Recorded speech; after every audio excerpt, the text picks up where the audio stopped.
Thank you Rahman ভাই। আমার ডিসপ্লেটা যদি আপনাদের সাথে শেয়ার হয়ে থাকে তাহলে কাইন্ডলি আমাকে একটু একজন রেসপন্স করবেন। ঠিক আছে, আমি দেখতে পাচ্ছি। আপনি দেখতে পাচ্ছেন মানে শেয়ার হয়ে গেছে, আর কেউ যদি দেখতে না পায় তাহলে একটু জানাবেন, সেটারও বুদ্ধি আছে।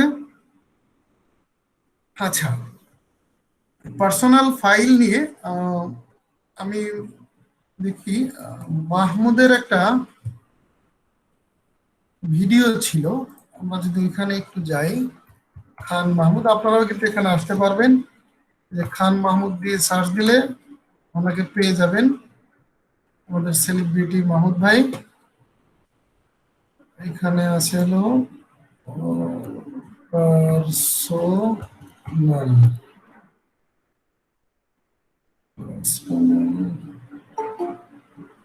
যারা নামে আছে।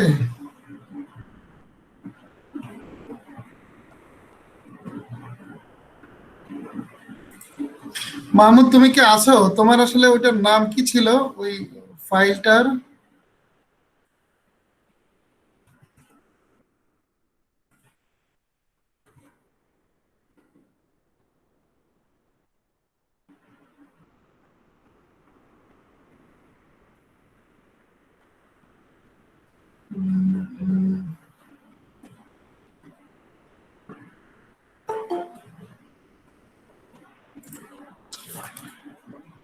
Just a minute please.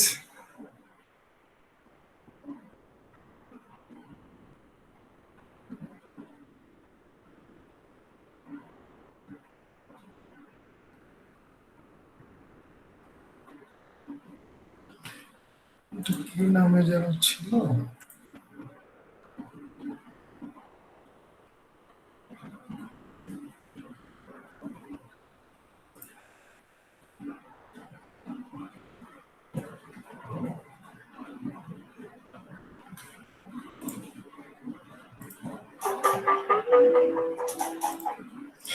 এই জুয়েল, এই তোমার ওই যে পার্সোনাল ফাইলের ইয়েটার নাম কি ছিল যেন?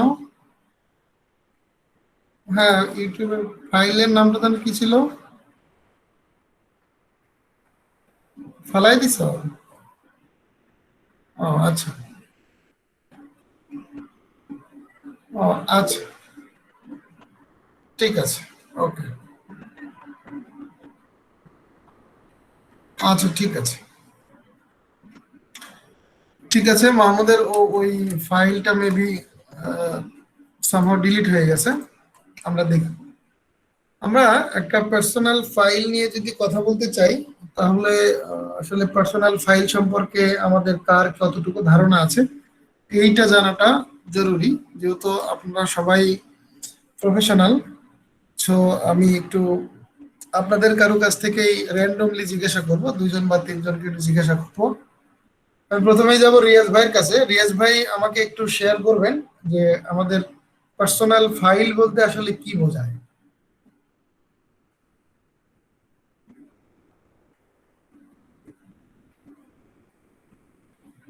হ্যালো।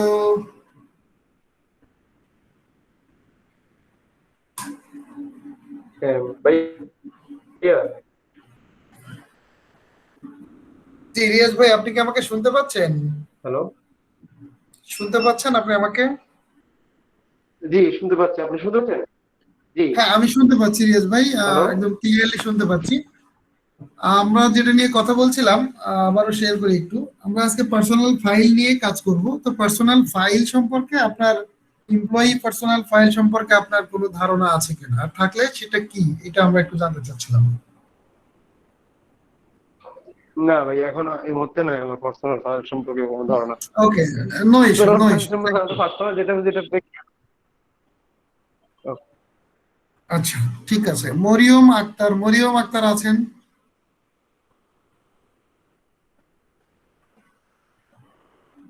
জি ভাইয়া আছে। হ্যাঁ মরিয়ম, আপনি আমাকে বলবেন যে এমপ্লয়ি পার্সোনাল ফাইল বলতে আসলে কি বোঝায়?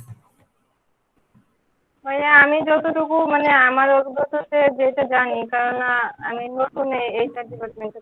তো আমাদের এখানে যেভাবে করা হয় সেভাবে বলতেছে যে একজন এমপ্লয়ের হচ্ছে পার্সোনাল ফাইল বলতে তার আপনার তার সিভি থাকতে হবে বা বাড়িতে সাথে তার এডুকেশনাল সার্টিফিকেট থাকতে হবে, তার মানে তার পার্সোনালিটি যাতে আমরা সবকিছু বুঝতে মানে পারি আমরা ডিটেলস। যদি একটু এক কথায় চিন্তা করি, তাহলে এক কথায় চিন্তা করলে আসলে কি বলা যেতে পারে? মানে এক বা দুই শব্দের মধ্যে যদি অ্যান্সারটা করতে চাই তাহলে। তার পার্সোনাল সব ডিটেলস আমরা কালেক্ট করবো এইরকম আর কি। ওকে, আচ্ছা ভাইয়া আমার ফাইজ- ভাইয়া একটু কথা বলতে।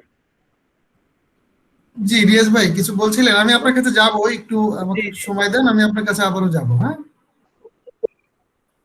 আমরা যাচ্ছি একটু ইয়ার কাছে, মিজান ভাইয়ের কাছে। মিজান ভাই আপনি আমাকে শুনতে পান?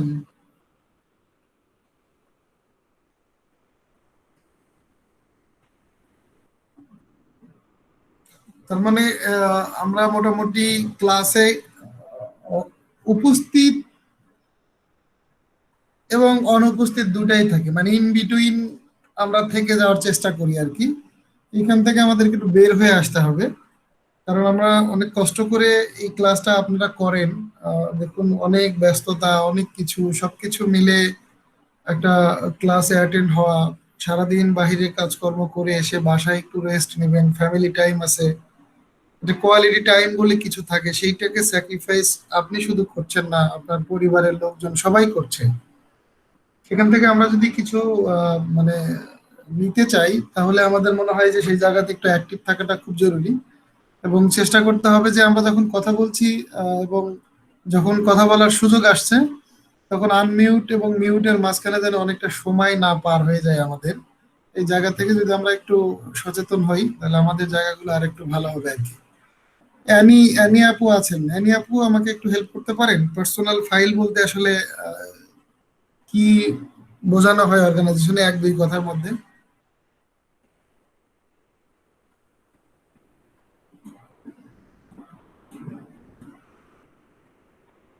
আমাদের ভিতরে এমন কেউ আছেন যাদেরকে আমরা বলেছিলাম এই মাহমুদ বাদ দিয়ে, যে পার্সোনাল ফাইল নিয়ে দুই এক লাইন কথা বলতে পারবেন, অথবা এক দুই ওয়ার্ডের ভিতরে তার একটা আহ, সংক্ষিপ্ত একটা ডেফিনেশন দিতে পারবেন, এক সামারি বলতে পারবেন? ভাইয়া আমি একটু বলি। আমি একটু জি বলি। রিয়াজ ভাই বলুন। ভাইয়া আমাদের এখানে যেটা আছে এটা পার্সোনাল ফাইল বলতে আমি প্রত্যেকটা আপনার এমপ্লয়ের ওখানেও চাচ্ছি না, একটা আমার প্রোফাইল এখানেও ফাইল থাকে। চাচ্ছি না। আমি চাচ্ছি যে পার্সোনাল ফাইলের একটা জিস্ট শুনতে চাচ্ছিলাম। মানে আপনার অর্গানাইজেশনে কি প্র্যাকটিস হয়, আমার অর্গানাইজেশনে কি প্র্যাকটিস হয়, সেইটা আসলে আমরা পরে শিখবো। আচ্ছা আচ্ছা আচ্ছা। পার্সোনাল পার্সোনাল ফাইল বলতে আমি যতটুকু বুঝি আর কি, সেটা হলো প্রত্যেক এমপ্লয়ের একটা ফাইল থাকে রিক্রুটমেন্টের সময়, রিক্রুটমেন্টের পরে আর কি। ওইটাকে বোঝায় মনে হয়। আমি যতটুকু বুঝি এটা বুঝেছি আর আচ্ছা কি। ঠিক আছে, অসুবিধা নেই। থ্যাংক ইউ রিয়াজ ভাই। এনামুল ভাই কিছু বলতে চাচ্ছিলেন? আমরা একদমই টপিকে চলে যাব, খুব ছোট করে এটা দেখে নিয়ে আমরা ডাটাবেজে চলে যাব। ভাই শুনতে পাচ্ছেন? জি এনামুল ভাই শুনতে পাচ্ছি। পার্সোনাল ফাইলে নরমালি একজন এমপ্লয়িকে রিক্রুট করার পর তো তার অ্যাপয়েন্টমেন্ট লেটার ওই জব অফার করি আমরা ওইটা, তারপরে জয়েনিং লেটার, তারপরে হচ্ছে সিবি প্লাস এনআইডি, এগুলো আমরা রাখি আর কি পার্সোনাল ফাইলে। আচ্ছা ঠিক আছে, থ্যাংক ইউ। আমি আসলে যেটা জানতে চাচ্ছিলাম সেটা হলো যে একজন এমপ্লয়ির এগেইনস্টে তার সমস্ত ইনফরমেশনের হার্ড কপি কনফিডেন্সিয়ালি যে ফাইলের মধ্যে রাখা হয়, সেটা হলো যে পার্সোনাল ফাইল। মানে পার্সোনাল ফাইল মানে হচ্ছে যে একটা এমপ্লয়ির এগেইনস্টে তার সমস্ত ইনফরমেশন যেগুলো আমাদের প্রয়োজন হয়, সেই ইনফরমেশন গুলো যে ফাইলটাতে রাখা হয় সেইটা। আমি শুধু এতটুকুই জানতে চেয়েছিলাম। আচ্ছা ঠিক আছে, তাহলে আমরা এটা বুঝে গেলাম যে একটা এমপ্লয়ির সমস্ত ইনফরমেশন গুলো আমরা একটা ফাইলে রেখে দিই। এটা তো আমরা আমাদের জায়গা থেকে এটা রাখতেই হয়, কিন্তু এইটাই কতটুকু অর্গানাইজড ওয়েতে রাখা যায়, এই বিষয়টাই হলো যে ম্যানেজমেন্ট, পার্সোনাল ফাইল ম্যানেজমেন্ট। আমার কতগুলো কাজ হয়, যেমন একজন এমপ্লয়ি জয়েন করানোর পূর্বে আমাদের অনেকগুলো কাজ থাকে। যে তার সিলেকশন থেকে শুরু করে যতগুলো প্রসেস আছে তার প্রত্যেকটারই একটা পেপার ওয়ার্ক থাকে। তার জয়েনিং এর পরে থেকে অনেকগুলো ফর্মালিটিস থাকে, এবং চাকরি ছেড়ে দেওয়ার সময়ও অনেকগুলো ফর্মালিটিস থাকে। সে যদি কোনো ট্যুর থেকে শুরু করে অন্য কোনো ওয়ার্ক স্টেশনে কাজ করে কিংবা আউট অফ কান্ট্রি কাজ করে, তাহলে সেই জায়গাতেও অনেকগুলো ফর্মালিটিস থাকে। এই সমস্ত বিষয়াদিকে আমরা যে একত্র করে যে ফাইলটাতে রাখি, step by step, one after one, এই ফাইলটাই আসলে পার্সোনাল ফাইল। তো আমরা আমাদের কথার মাধ্যমে অনেকটাই বুঝে গেছি যে আমাদের আসলে পার্সোনাল ফাইলটা কি হতে পারে। তো পার্সোনাল ফাইলের পরিবর্তে আমরা যদি একটু মনে করি যে আমাদের একটা বই আছে, যে কোনো একটা কোম্পানির বই, সেই বইটা যখন আমরা খুলছি তখন আমরা দেখছি, ধরুন হুমায়ুন আহমেদের একটা বইয়ের কথা বলি, হলুদ হিমু কালো র্যাক। এই বইয়ের উপরে সুন্দর করে সেই বইয়ের নামটা দেয়া আছে, এবং নিচের দিকে হয়তো লেখকের নাম দেয়া আছে। ওই প্রথম পেজটা খোলার পরে দেখা যাচ্ছে যে সেখানে আহ, প্রকাশনীর নাম থেকে শুরু করে অনেক রকমের তথ্য দেওয়া আছে, বইগুলো কোথায় পাওয়া যাবে এটা দেয়া আছে। তারপরে ওই বইয়ের ভিতরে আসলে কি আছে তার একটা জিস্ট দেয়া আছে, সামারি দেওয়া আছে ছোট করে।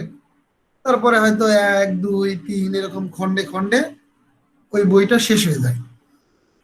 তো এই যে এটার একটা প্রসেস, একটা বইয়ের কিভাবে প্রসেস থাকবে, আমরা যদি এই এমপ্লয়ি ফাইলটাকে একটা বই মনে করি, তাহলে আমাদের এরকম থাকা উচিত যে আমরা কোন এমপ্লয়িটা নিয়ে কাজ করছি, সেই এমপ্লয়ির একটা হিস্ট্রি থাকতে পারে। যেমন আমরা যদি রিয়াজ ভাইয়ের নামই বলি, তাহলে রিয়াজ ভাইয়ের ফাইলটাকে বের করতে গেলে আমাদের কি কি থাকা উচিত? থাকা উচিত হলো যে, ধরুন রিয়াজ ভাইয়ের একটা ফটো থাকা উচিত, রিয়াজ ভাইয়ের নাম থাকা উচিত, রিয়াজ ভাইয়ের মোবাইল নাম্বার থাকা উচিত, ইমেল অ্যাড্রেস থাকা উচিত, তার একটা এমপ্লয়ি আইডি থাকা উচিত। আমি কিন্তু অনেকগুলো নাম বললাম, কিন্তু আসলে কোন জায়গাতে কোনটার বেশি প্রয়োজন হবে এইটা ম্যানেজ করাটাই হলো যে আমাদের দক্ষতা। আমরা যেহেতু এইচআর নিয়ে কাজ করি, তো এইচআর এর বলা হয় যে আমরা একটা জায়গাতে ড্রাফট করেছি, একটা ফিগারকে ড্রাফট করেছি, একটা প্রসেসকে ড্রাফট করেছি, সেই ড্রাফট পেপারটাও কনফিডেন্সিয়াল। এটা আমরা ইচ্ছা করলে আমরা টেবিলে রাখতে পারি না, ইচ্ছা করলেই এটাকে মিস ইউজ করতে পারে এরকম কোনো জায়গাতে রাখতে পারি না। ইভেন আমরা যদি এটাকে বিনেও রাখি, সেটাকেও ডিস্ট্রয় করে রাখতে হয়, যাতে এইটাকে আবার একত্রিত করে এখান থেকে কোনো ডাটা কেউ না নিতে পারে। সো আমাদের এইচআর রিলেটেড ম্যাক্সিমাম কাজই কি হয়, কনফিডেন্সিয়াল হয়। কনফিডেন্সিয়াল বলতে এটাকে এমন ভাবে রাখা হয় যেটা অন্য ব্যক্তি উইদাউট অ্যাক্সেস, মানে উইদাউট পারমিশন তার জন্য অ্যাক্সেসটা ওইখানে না থাকে। এবং এই এইচআর রিলেটেড যত কাজ আছে, এইচআর, ফাইন্যান্স, অ্যাডমিনিস্ট্রেটিভেরও অনেক কাজ আছে, এই কাজগুলোকে একটা ফিগার আউট করতে হয় যে আমার পেরোলের ইনফরমেশন কতগুলো পার্সনের কাছে আছে, সেটার একটা চেক লিস্ট করতে হয়, এবং তারা কোন কোন জায়গাতে লিয়াবল সেই জায়গাগুলোকে মেনশন করতে হয়। এরকম আমরা কনফিডেন্সিয়ালিটি রক্ষা করার জন্য অনেকগুলো প্রসেস মেনটেন করে থাকি। তো আমরা আজকে যাই দেখি আমাদের পার্সোনাল ফাইল নিয়ে যদি একটু কাজ করি। আমরা খুব শর্ট টাইমে এটা শেষ করব, এটা এমন কিছু নাই এর ভিতরে। আমার কাছে মনে হয় যে আমি এরকম করে সাজাইলে আমার ভালো হবে, আপনার মনে হবে যে না এরকম করে না সাজাই, এইরকম করে সাজাইলে আরো ভালো হবে, আপনারটাই রাইট। বাট এটার উদ্দেশ্য হলো যে আমরা কাজগুলোকে কত দ্রুত পয়েন্ট আউট করতে পারবো, এবং একটা কাজের ইফেক্টিভনেস যত বাড়বে, মানে ধরুন আমার একটা সিভি দরকার, সেই সিভিটা বের করার জন্য যদি এখন ওইখানে 10 থেকে 20 মিনিট সময় দিতে হয়, তাহলে আমার ওইটা আউটপুটটা মানে এক্সাক্ট পয়েন্টে আসলো না। তো এইভাবেই সাজানো উচিত যেখান থেকে আমার কাজের গতিটা বাড়বে, স্মুথনেসটা বাড়বে। তাহলে আমরা দেখি একটু ডেকোরেশন করে নিই, আমাদের একটু ডেকোরেশন করতে খুব ভালো লাগে। ধরুন আমার এটা হলো, আমি তো মনে হয় স্ক্রিনটা শেয়ার করেছি, যদি করে থাকি তাহলে দেখুন আমাদের কাছে একটা এক্সেল ব্ল্যাঙ্ক শিট আছে। আমি কয়েকটা জিনিস এখানে একটু দিব।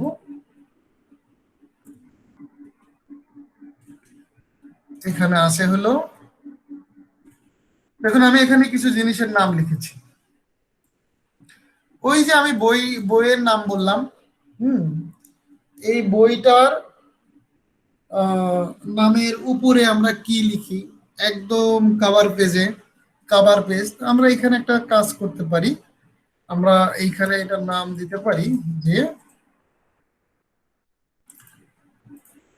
উপরের এই অংশটাকে আমরা কি বলবো, আমরা বলতে পারি 1 নাম্বার যে কাজটা সেটা হলো কাভার পেজ। কাভার পেজ মানে যেটাকে হার্ড কাভার বলি আমরা, হার্ড কাভার, হার্ড কাভার। এই হার্ড কাভারে আমরা একটা জিনিস রাখবো, সেটা হলো যে আর কিছুই রাখবো না। আমাদের যেই কাজটা প্রথমে করতে হবে সেটা হলো যে একজন ব্যক্তি, আমি যেমন রিয়াজ ভাইয়ের ছবি এবং তার নাম দেখে তাকে খুব দ্রুত আইডেন্টিফাই করতে পারবো, তেমনি আমি তার হচ্ছে যে ভোটার আইডি কার্ড এর নাম্বার দিয়ে তাকে অত সহজে আইডেন্টিফাই করতে পারবো না।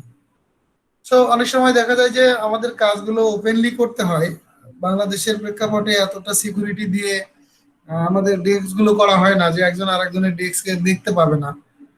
তো সেই জায়গা থেকে আমরা এমন ভাবে এই এমপ্লয়ি পার্সোনাল ফাইলটার প্রথম অংশটাকে সেট আপ করবো যেন একজন HR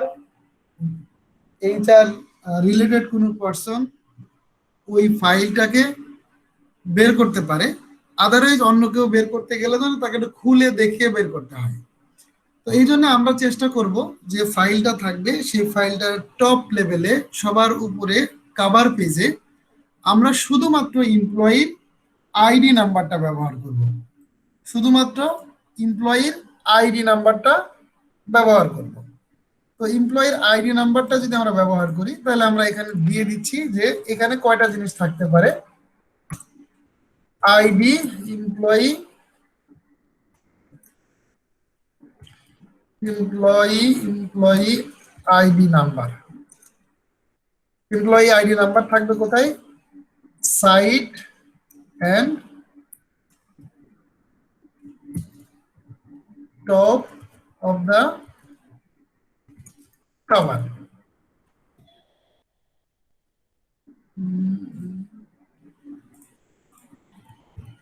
ID number of the page।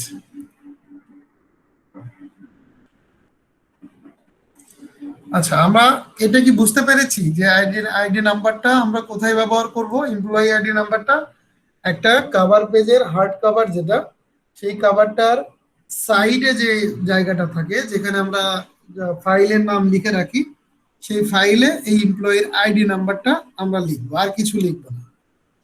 আর একদম কভার পেজের টপ লেভেলের একদম কর্নারে রাইট সাইডে আমরা এটা লিখে রাখতে পারি আইডি নাম্বারটা, যাতে দুই দিক থেকেই দেখলে আমরা বুঝতে পারি যে এই আইডি নাম্বারটা কার। আমরা যখন রিয়াজ ভাইয়ের ফাইলটা নিয়ে কাজ করব ডেফিনেটলি তার আইডি নাম্বারটা আমরা জানবো।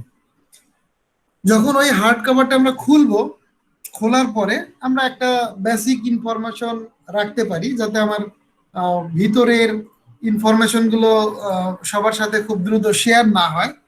সেই জন্য আমরা একটা প্রিন্টেড কপি, আমরা ওটাও একটা বোর্ড পেপার নিতে পারি। আমরা সেই বোর্ড পেপারে আমরা যেটা রাখতে পারি যে এমপ্লয়ি যে আছে তার একটা ছবি রাখতে পারি, তার নাম রাখতে পারি, তার ডেজিগনেশনটা রাখতে পারি, তার ডিপার্টমেন্টটা রাখতে পারি, তার মোবাইল এবং ইমেল, অফিসিয়াল যে মোবাইল এবং ইমেল নাম্বারটা, এটা আমরা রাখতে পারি। এই কয়েকটা জিনিস শেয়ার হয়ে গেলে, মানে প্রত্যেকটা পয়েন্টই তো শেয়ার করা যাবে না, তারপরেও এখানে খুব বেশি ইম্পর্টেন্ট কিছু নাই যেটা অন্য সবার কাছে থাকে। তো এখানে যেটা বিষয় যে আমরা এই এমপ্লয়ি আইডি পরে যে পেজটা আসছে সেটা কভার পেজ, কভার পেজের নিচে একটা বোর্ড পেপারে আমরা সরাসরি এই ছবিটাকে অ্যাটাচ করে প্রিন্ট দিয়ে দিতে পারি। এটার অর্থ হলো যে আমরা অ্যাট এ গ্লান্স যেন ও কোনো ইনফরমেশন প্রয়োজন হলে ওখান থেকে বের করে নিয়ে আমরা এইটাকে ওখানে সেটেল করে দিতে পারি। এইটুকু ইনিশিয়াল, যে যেভাবে চায় সে এইভাবে করে নিতে পারে। যদি এরকম হয় যে আমাদের কোম্পানি ফাইল বানানোর জন্য এইখানে কোনো অপশন রাখেনি, তাহলে আমাদের কি করতে হবে, এগুলো কিনে নিয়ে আসতে হবে অন্য কোনো দোকান থেকে যারা স্টেশনারি সাপ্লাই দেয়। সেখানে এই যে ফাইল পাওয়া যায়, রিং ফাইল, তারপরে হচ্ছে যে 3.5 ইঞ্চিস যে ফাইলগুলো পাওয়া যায়। তো আমরা যে ধরনের ফাইল প্রয়োজন হবে আমরা সেই ফাইল নিয়ে আমাদের এই জায়গাটাকে ফিল আপ করতে পারি। অথবা আমরা কোম্পানিকে বলতে পারি যে যেহেতু আমাদের এই ফাইলগুলো দীর্ঘদিন থাকবে, ইভেন একটা এমপ্লয়ি চলে যাওয়ার পরও এই ফাইলগুলো থাকে, সো আমাদের জায়গা থেকে অবশ্যই এই ফাইলটা প্রিন্টেড কোনো আমাদের লোগো টোগো দিয়ে যদি প্রিন্টেড কিছু করা যায় তাহলে বেটার হয়। তো সেক্ষেত্রে হয়তো বলবে যে আমার তো এটা কস্টিং অনেক বেশি আসবে, তখন সেই জায়গাতে কস্ট এবং কস্ট মিনিমাইজ এই জায়গাগুলো এক জায়গায় করে একটা রিপোর্ট দাখিল করে আপনারা বানিয়ে নিতে পারেন। কিছু ওয়ে আছে। তো এরপরে গিয়ে যদি আমরা চিন্তা করি, আমাদের এটা কভার পেজ গেল, একদম নিচের লেভেল থেকে আমরা চিন্তা করব। আমি ওয়ান আফটার ওয়ান আপনাদের কাছ থেকে এই ভ্যালু এডিশনটা নিয়ে আমরা কাজ করব। তাহলে আমরা এখন করবো হলো পার্সোনাল ডকুমেন্টস রিলেটেড যে ইনফরমেশন গুলো, এই ইনফরমেশন গুলো এখানে ওয়ান আফটার ওয়ান আমরা দিয়ে দিব। তো আমাকে প্রথমেই একজন বলবেন যে পার্সোনাল ইনফরমেশনের ভিতরে একজন এমপ্লয়ির যেই ধরনের পার্সোনাল ডকুমেন্টস থাকে সেই ডকুমেন্টস গুলো কি কি হতে পারে। আমি একটু ওয়ান আফটার ওয়ান যাই, প্লিজ আপনারা একটু আনমিউট করে নেবেন, আমার একটু সময়টা এখানে একটু দিতে হবে আপনাদের। একজন একটু বলুন যে পার্সোনাল ইনফরমেশনের মধ্যে কি কি ইনফরমেশন থাকতে পারে, তার যে কোনো একটা বললেই হবে। এনআইডি ফটোকপি, জুবাইর ভাই? Appointment sir appointment letter, exactly appointment letter, এটা একটা পার্সোনাল ইনফরমেশনের মধ্যে পড়ে। কিন্তু অ্যাপয়েন্টমেন্ট লেটারটা, অ্যাপয়েন্টমেন্ট যে লেটার, এই লেটারটা একজন এমপ্লয়ি কি করে যখন জয়েন করে তার আগে অর্গানাইজেশন থেকে দেয়া হয়, তাই তো? তাহলে তো এটা আসলে আমার পার্সোনাল কিছু না। আমার পার্সোনাল জায়গাতে আমার জি আপডেটেড সিভি, এক্স্যাক্টলি আমি এটাই চাচ্ছিলাম যে এক নাম্বার জিনিস ওই সিভি হওয়ার কথা। আমার হতে পারে এগুলো CV, NID, TIN certificate, academic certificate, নমিনির পেপার, এই ধরনের ইনফরমেশন যেগুলো আছে সেগুলোকে বলা হচ্ছে পার্সোনাল ইনফরমেশন। আমরা এই পার্সোনাল ইনফরমেশন গুলো এইখানে একটু দিয়ে দিই, আপনারা তাহলে একটু বুঝতে পারবেন।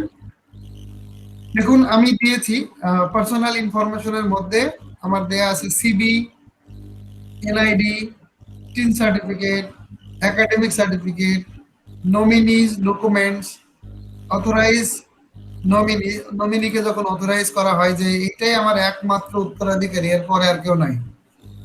ইমার্জেন্সি কন্ট্যাক্ট ইনফরমেশন, আর প্রিভিয়াস অর্গানাইজেশনের টার্মিনেশন যদি থাকে, অর্গানাইজেশনাল রিলিজ লেটার, আমি টার্মিনেট হয়েছি কিংবা চাকরি ছেড়ে দিয়েছি, আমাকে রিলিজ করেছে কিনা তার ক্লিয়ারেন্স আর কি এটা। রেজিস্ট্রেশন মানে রেজিগনেশন লেটার, যদি আমি রিজাইন করে থাকি তাহলে তার লেটারটা থাকে, এবং ওখান থেকে চাকরি ছেড়ে দিয়ে আসলে রিলিজ লেটারের পাশাপাশি একটা এক্সপিরিয়েন্স সার্টিফিকেটও পাওয়া যায়। আমরা ধরে নিলাম যে এক্সপিরিয়েন্স লেটার, এবং অনেক সময় কোম্পানি চেয়ে থাকে যে লাস্ট পে স্লিপটা দেওয়ার জন্য বা স্যালারি সার্টিফিকেট। এই ধরনের ইনফরমেশন গুলো আমরা এই পার্সোনাল ইনফরমেশনের মধ্যে আমরা দিতে পারি। তো এখন প্রশ্ন হলো যে আমি তো এখানে লিখেছি 12টা আইটেম, এখন মনে হতে পারে যে না 12টা কেন, এখানে তো 24টা হওয়ার কথা। কোনো অসুবিধা নাই, এখানে আপনার যেগুলো যেগুলো বাদ আছে এখানে আপনার মনে হয় যে না এগুলো পার্সোনাল ফাইলের ইনফরমেশনের মধ্যে যাওয়ার কথা, তাহলে সেখানে এর নিচে আগে পিছে যেখানে যোগ করুন। এখানে একটা জিনিস দেখুন, আমি যেটা করেছি, আমি এই ফাইলের মানে এই 12টা আইটেমের মধ্যে সর্বশেষ আইটেমটা দিয়েছি সিভি। সর্বশেষ আইটেমটা সিভি দেওয়ার অর্থ যে আমার সিভিতেই কাজ বেশি হয়, সিভির কাজটাই বেশি হয় পার্সোনাল ফাইল থেকে। সো আমরা যেন ওরা মনে করি যে সর্বশেষ ফাইলটাই হলো আমার সিভি, এই জন্য আমি সিভি ওখানে রেখেছি।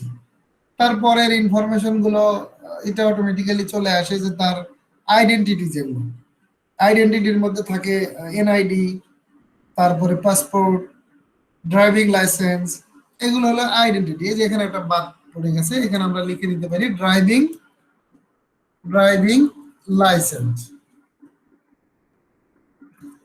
ধরুন কিছু জায়গাতে এনআইডি নাই, আগে ছিল না, তখন ওই যে নাগরিকত্ব সনদপত্র নেওয়া হইতো যে বাংলাদেশের নাগরিক কিনা, তো সেটাও এখানে কিন্তু আসবে। তারপরে হলো লিগ্যাল আইডেন্টিটি, মানে আমি এখানে যে জব করছেন সেখানে ট্যাক্স ব্যাটের একটা ইস্যু থাকবে, ট্যাক্সের একটা ইস্যু থাকবে, আসলে আপনি ট্যাক্স দেওয়ার জন্য অ্যাপ্লিকেবল কিনা সেটা তো পরের হিসাব, কিন্তু লিগ্যাল আইডেন্টিটির ক্ষেত্রে টিন সার্টিফিকেট থাকতে হবে। আপনার নিয়োগের জন্য একাডেমিক সার্টিফিকেট দরকার ছিল, এবং তারপর এগুলো হচ্ছে যে আপনার অবর্তমানে কারা আপনার সম্পত্তির মালিক হবে, সম্পত্তি মানে এইখানকার যে বেনিফিটস, এই বেনিফিটস এর বেনিফিশিয়ার কে হবে আপনার অবর্তমানে। তাহলে আমরা লিখেছিলাম যে প্রথমে সিভি রেখেছিলাম, তারপরে তার আইডেন্টিটি রেখেছিলাম, তারপরে তার লিগ্যাল আইডেন্টিটি রেখেছিলাম, তারপরে তার একাডেমিক রেখেছিলাম, তার কি রেখেছিলাম এখানে উত্তরাধিকারী কে হবে। তাহলে এই উত্তরাধিকারীর সাথে কন্ট্যাক্ট করার জন্য এবং তার সম্পর্কে কন্ট্যাক্ট করার জন্য ইমার্জেন্সি কন্ট্যাক্ট আমরা রাখতে পারি। এবং তারপরে যেগুলো রেখেছি যে তার প্রিভিয়াস অর্গানাইজেশনের যত প্রকার ইনফরমেশন ছিল সেই ইনফরমেশন গুলো রেখেছি। তাহলে এটা কিন্তু আমার মাথায় থেকে গেল যে আমার আসলে ফাইলগুলোর সাজানোর নেচারটা কি। আমাকে যদি এখন কেউ বলে যে মিস্টার এক্স এর পে স্লিপটা নিয়ে আসো, তাহলে আমরা কিন্তু জানবো যে এটা কোন জায়গাতে থাকতে পারে।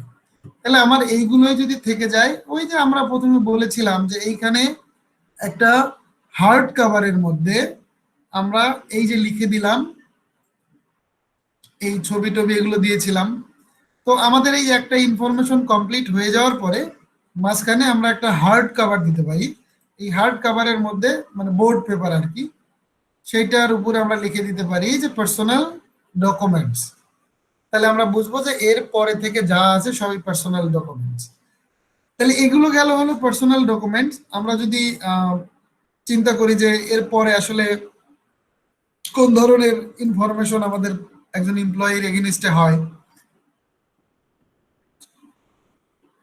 ধরুন আমার এই এমপ্লয়িটার কিছু আমরা তো অনেক সময় এইচআর এ থাকা সত্ত্বেও আমাদের অ্যাডমিন নিয়ে অনেক কাজ করতে হয়। মানে অ্যাডমিনিস্ট্রেশনের সাথে আমাদের কিছু কাজের ইনফরমেশনের শেয়ারিং হয়। যেমন ধরুন অ্যাকাউন্টস ডিপার্টমেন্ট চাচ্ছে যে মিস্টার এক্স এর জন্য একটা ব্যাংক অ্যাকাউন্ট খুলতে হবে, যদিও সমস্ত পেপারস থেকে শুরু করে সবকিছুই মানে আমরা ইয়া থেকেই করে দিই, এইচআর থেকেই সব অ্যাকাউন্ট থেকে শুরু করে সমস্ত কিছুই করে দিই। তো কোনো একটা ইস্যু তৈরি হলো, যেমন ব্যাংক অ্যাকাউন্টস কিংবা কোনো একটা লিগ্যাল আইডেন্টিটির ক্ষেত্রে আমার ওই এমপ্লয়ির ইনফরমেশন লাগবে। তখন আমরা কি করি? তখন আমরা চেষ্টা করি যে অ্যাডমিন থেকে, অ্যাকাউন্টস থেকে বা অন্যান্য ডিপার্টমেন্ট থেকে আমাদের কাছে কিছু ইনফরমেশন চাওয়া হয় যে অমুক এমপ্লয়ির তাকে আমরা ট্যুরে পাঠাবো, তার কিছু বেনিফিটস এখানে আছে, তো সেই ক্ষেত্রে তার জন্য ইনভাইটেশন লেটার তৈরি করতে হবে, তার ইনফরমেশন লাগবে। তো এই যে ইনফরমেশন গুলো আমাদের লাগে, যেমন আমাদের কাছে পাসপোর্ট থাকে, এনআইডি থাকে বা অন্যান্য বিষয় থাকে, সেগুলো অনেক সময় ওরা চাইতে পারে। তো অ্যাডমিনিস্ট্রেটিভ সাপোর্ট আমরা দিয়ে থাকি যেভাবে, সেই ইনফরমেশন গুলোর মধ্যে আমাদের এই যে পাসপোর্ট থাকতে পারে, ভিসা রিলেটেড ডকুমেন্ট থাকতে পারে যদি ফরেন কোনো এমপ্লয়ি হয়, কিংবা ফরেনে দেশের বাইরে যদি কোথাও যেতে হয়, কোনো ট্যুরের অফার থাকতে পারে। এটা আমাদের জাস্ট একটা স্যাম্পল, এখানে আরো অনেক কিছু থাকতে পারে আর কি। তো অ্যাডমিনিস্ট্রেটিভ সাপোর্ট আমরা এখান থেকে দিয়ে থাকলাম। অ্যাডমিনিস্ট্রেটিভ সাপোর্টের পাশাপাশি আমরা আর কি ধরনের পেপারস এখানে পাই? একটা এমপ্লয়ির ক্ষেত্রে যেটা হতে পারে যে তার কাছে কিছু অ্যাসেট থাকতে পারে, একটা কম্পিউটার থাকতে পারে, একটা মোটরসাইকেল থাকতে পারে, একটা গাড়ি থাকতে পারে, হ্যাঁ, মোবাইল থাকতে পারে, তার কাছে কোনো লিগ্যাল ইস্যু ক্রিয়েট করতে পারে এরকম ক্রিডেন্সিয়াল থাকতে পারে। ক্রিডেন্সিয়াল বলতে বোঝানো হচ্ছে যে হয়তো একটা সার্ভার বা একটা অফিসের অ্যাক্সেস নিয়ে কিছু টুলস এবং তার প্রাইভেসি তার সাথে শেয়ার করা আছে, যেটা অন্য কারোর সাথে শেয়ার করতে পারবে না, তার সাথে একতরফা বা দুই তরফা একটা এগ্রিমেন্ট হয়েছে। তো এই জায়গাগুলো নিয়ে কিছু অ্যাসেট এবং লিয়াবিলিটিস এর জায়গায় অ্যাসেট এবং লিয়াবিলিটিস এর জায়গা থেকে আহ, কিছু ইনফরমেশন আমাদের রাখতে হয়। আচ্ছা, লিয়াবিলিটিসকে আমরা অ্যাকাউন্টেবিলিটিও বলতে পারি। অ্যাকাউন্টেবিলিটি মানে হচ্ছে যে আমার কাছে যে সম্পদগুলো গচ্ছিত আছে, আমি সেই সম্পদগুলোর কতটুকু সঠিক ব্যবহার করছি এবং দিন শেষে আমি কার কাছে দায়বদ্ধ, এই জায়গাগুলো থাকতে পারে। তো আমার এখানে আমি কিছু অ্যাসেট এবং লিয়াবিলিটিস এর জায়গা থেকে দিয়েছি ভেহিক্যাল রিলেটেড ডকুমেন্টস, যে তাকে আমরা একটা গাড়ি দিয়েছি, তার আসলে শর্তগুলো কি ছিল, কন্ট্যাক্ট করা হয়েছিল কিনা তার সাথে, সেই ডিডের কপি রাখতে পারি। ল্যাপটপ দেওয়া থাকলে তার ল্যাপটপটা সে রিসিভ করেছে, কবে রিসিভ করেছে, এই জায়গাগুলোর যে এগ্রিমেন্ট না মানে রিসিভাল যে কপিগুলো থাকে, আমরা তো সবগুলো কপিরই একটা রিসিভ কপি রাখি। তাহলে তাকে একটা ল্যাপটপ বা একটা মোবাইল দেওয়া হয়েছে, সেইটার একটা কপি আমরা এখানে রেখে দিতে পারি। একটা মোবাইল দেওয়া ছিল, সিম কার্ড দেওয়া আছে, সেই সিম কার্ডে হয়তো আমার ক্রেডিট লিমিট দেওয়া আছে 5,000 টাকা, এটা আমাদের সুবিধার জন্য দেওয়া হয়ে আছে। কিন্তু ওই এমপ্লয়ি তার সিলিংটা সে খরচ করতে পারবে মাসে হয়তো 2,000 টাকা, হয়তো সে খরচ করে ফেলছে 3,000 টাকা, তাহলে সেটার অ্যাডজাস্টমেন্টটা কিভাবে হবে, এই সংক্রান্ত একটা অর্গানাইজেশনাল একটা পলিসি থাকে, সেই পলিসির একটা পেপার আমরা এখানে রাখতে পারি। এখানে যেটা থাকে যে যেটা আমি বললাম একটু আগে, সার্ভার বা অফিস অ্যাক্সেসের যদি কোনো ক্রিডেন্সিয়াল তার কাছে থাকে, এই ধরনের ডকুমেন্ট গুলো আমরা এখানে রাখতে পারি। তো এইটা গেল হলো আমার অ্যাসেট এবং লিয়াবিলিটিস এর জায়গা থেকে।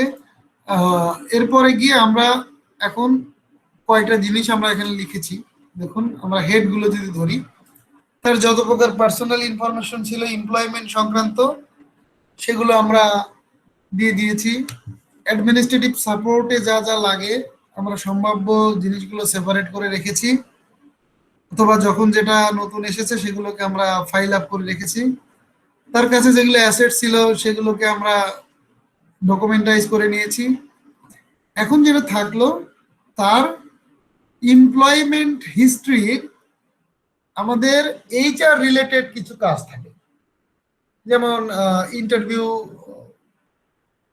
ইন্টারভিউ ফর্ম থাকে, ইন্টারভিউ কল করা আছে, কিংবা আপনার হচ্ছে যে একটা এমপ্লয়ি অন্য কোম্পানি থেকে এসেছে, যাই বললো যা কিছুই বললো সেগুলোর একটা ব্যাকগ্রাউন্ড চেকিং থাকে, তার রেফারেন্সটা আসলে ক্লিয়ার আছে কিনা সেটা চেক করা, এবং এডুকেশনাল পেপার ভেরিফিকেশন করা হয়েছে কিনা সেইটা, জব ডেসক্রিপশন, এই ধরনের তার অনেকগুলো এইচআর রিলেটেড কাজ থাকে।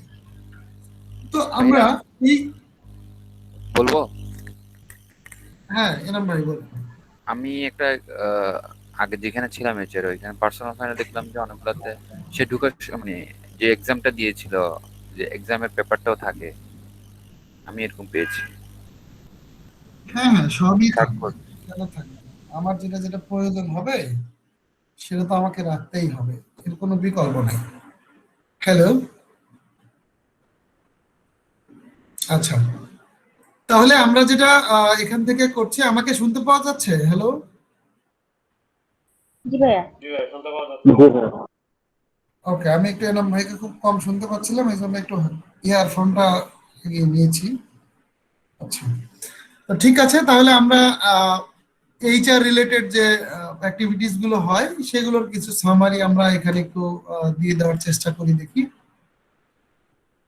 আমরা এখানে এইচআর রিলেটেড কিছু জিনিস দিয়েছি, যেমন আমরা এখানে দিয়েছি যে ইন্টারভিউ ফর্ম, ইন্টারভিউ আমি তো এখানে চাচ্ছি যে এই নাম হলো যে mister x, so mister x এর জন্য আমার কোশ্চেন পেপারটা রাখাটা খুব বেশি জরুরি না, তবে সে আসলে কত মার্ক পেয়েছিল সেইটা রাখাটা জরুরি। ইভ্যালুয়েশন ফর্ম, এই যে ইন্টারভিউ ফর্মের মধ্যে আমরা সেটা পেয়ে যাব, বা এখানে যদি আরো কোনো ফরম্যাটস থেকে থাকে সেগুলো আমরা এখানে রাখতে পারি।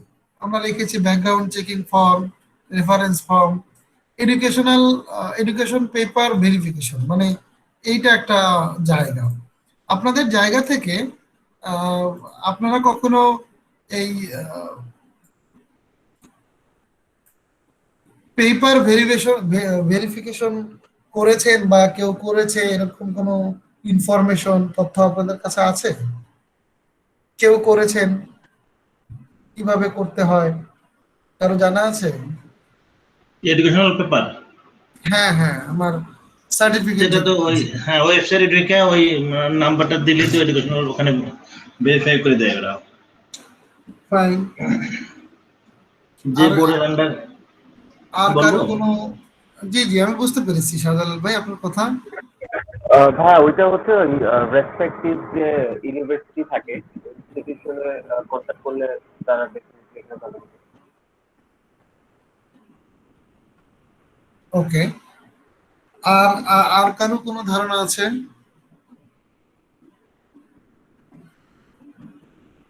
আচ্ছা, আমাকে শুধু একটু বলবেন, আমাদের এখানে ন্যাশনাল ইউনিভার্সিটি থেকে আসেন এরকম কেউ আছেন কিনা? যদি আহ,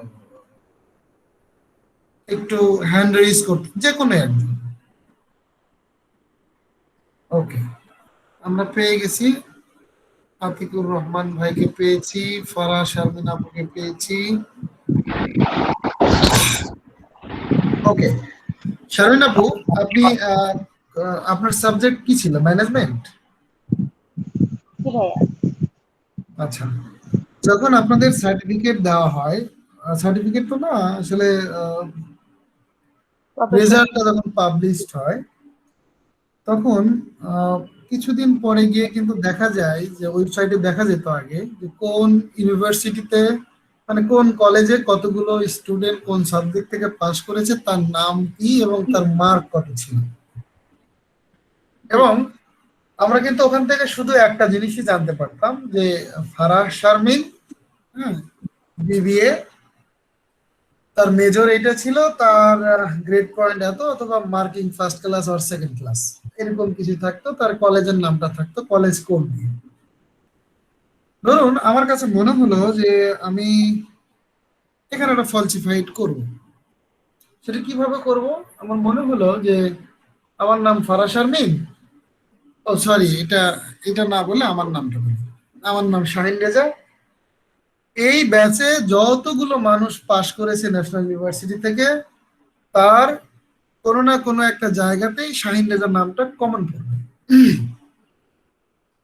আমি সেই রকম ভাবে ওই ওই কলেজের নাম দিয়ে আমার মতো করে আমার নামটা আমার মতোই থাকলো, এসএসসি ইন্টারমিডিয়েটে যেভাবে নাম আছে কোনো না কোনো একজনের সাথে মিলে যাবে, এটা কমন নেই।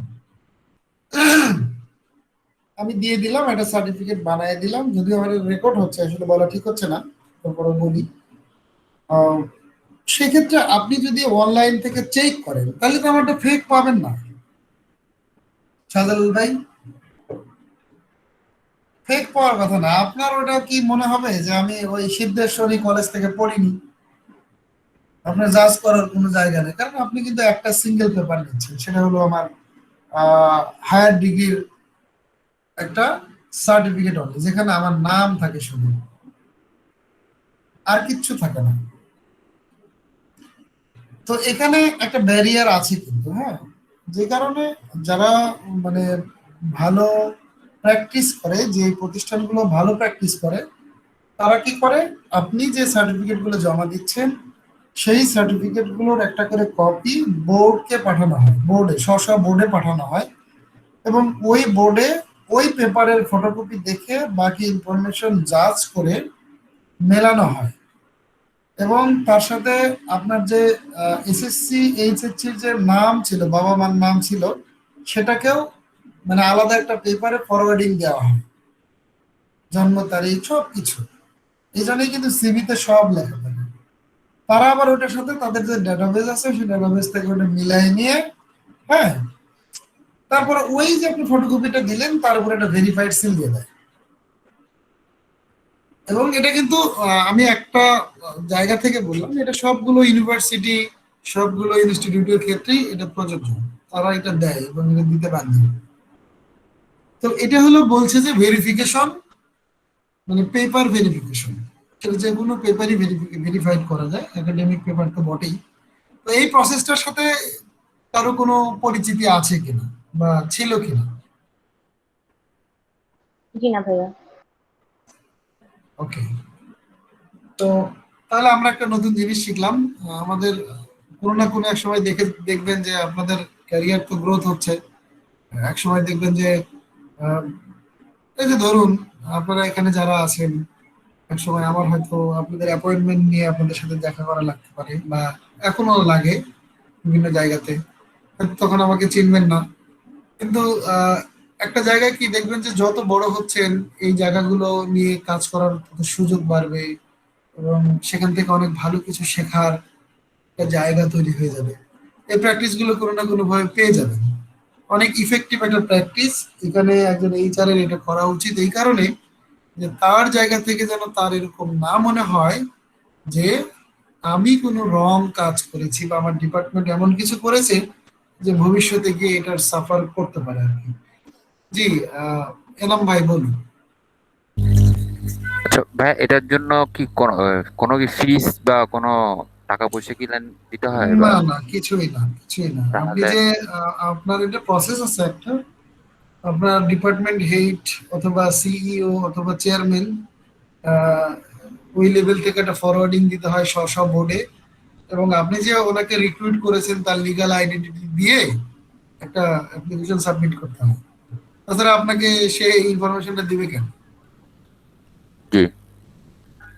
ওই প্রসেস মেনটেন করে ওটা সাবমিট করে দিয়ে আসলে 3 দিন পরে আবার যা নিয়ে আসতে হয়, মানে ওরা যে পাঠাবে এরকম না, নিয়ে আসতে হয়। তো যাই হোক, আমরা তাহলে আবার একটু টপিকে ফেরত যাই। দেখুন, আমরা এই যে পেপার ভেরিফিকেশন ছিল, জেডি কে আমরা শিখেছি, জব ডেসক্রিপশন বিগত জি ভাইয়া। ক্লাসগুলোতে জেডি শিখেছি। আচ্ছা, এই job offer letter, appointment letter, joining letter এই পর্যন্তই রাখলাম। এরপরে যত পেপার আপডেট হবে, এই যে আমি বাঁকা বাঁকা বাঁকা বাঁকা করে লিখে দিয়েছি, এই বাঁকা জায়গাগুলোতে ওয়ান আফটার ওয়ান যত প্রকার লেটার আসবে সব লেটার ওয়ান আফটার ওয়ান এখানে জড়ো হয়ে যাবে। আমরা এগুলোকে লাল করে দিয়ে আমরা এখানে বলে দিতে পারি ওয়াল আপডেটেড ডক্স। আমরা এটা বলে দিতে পারি, এটা আমার কাছে মনে হয়েছে এরকম হওয়া উচিত। তার লোন অ্যাপ্লিকেশনের পেপার থাকতে পারে, ওয়ার্নিং বা শোকজ থাকতে পারে, কনফার্মেশন থাকতে পারে, অ্যাপ্রিসিয়েশন থাকতে পারে, প্রমোশন থাকতে পারে, ইনক্রিমেন্ট থাকতে পারে, ইভ্যালুয়েশন ফর্ম থাকতে পারে। তারপরে এখানে গিয়ে আমরা সর্বশেষ যদি একটা কোম্পানির এমপ্লয়ি যদি সেটেলমেন্টে চলে যায়, তার চাকরি শেষ হয়ে যায়, তাকে টার্মিনেট করা হয়, তাহলে তার ফাইনাল সেটেলমেন্টের কপিটা এখানে থাকবে। এই জায়গাগুলো টোটালি মানে কমন এরিয়া নিয়ে সাজানো। আপনাদের মনে হলে এখানে যেগুলো বাদ পড়েছে আপনাদের মতো করে সাজাতে পারেন। তবে একটা জিনিস একটু খেয়াল করুন, আমি একে একে সবই করেছি। এই হলো আমার টোটাল সিভির, সরি, পার্সোনাল ফাইলের ফরম্যাট।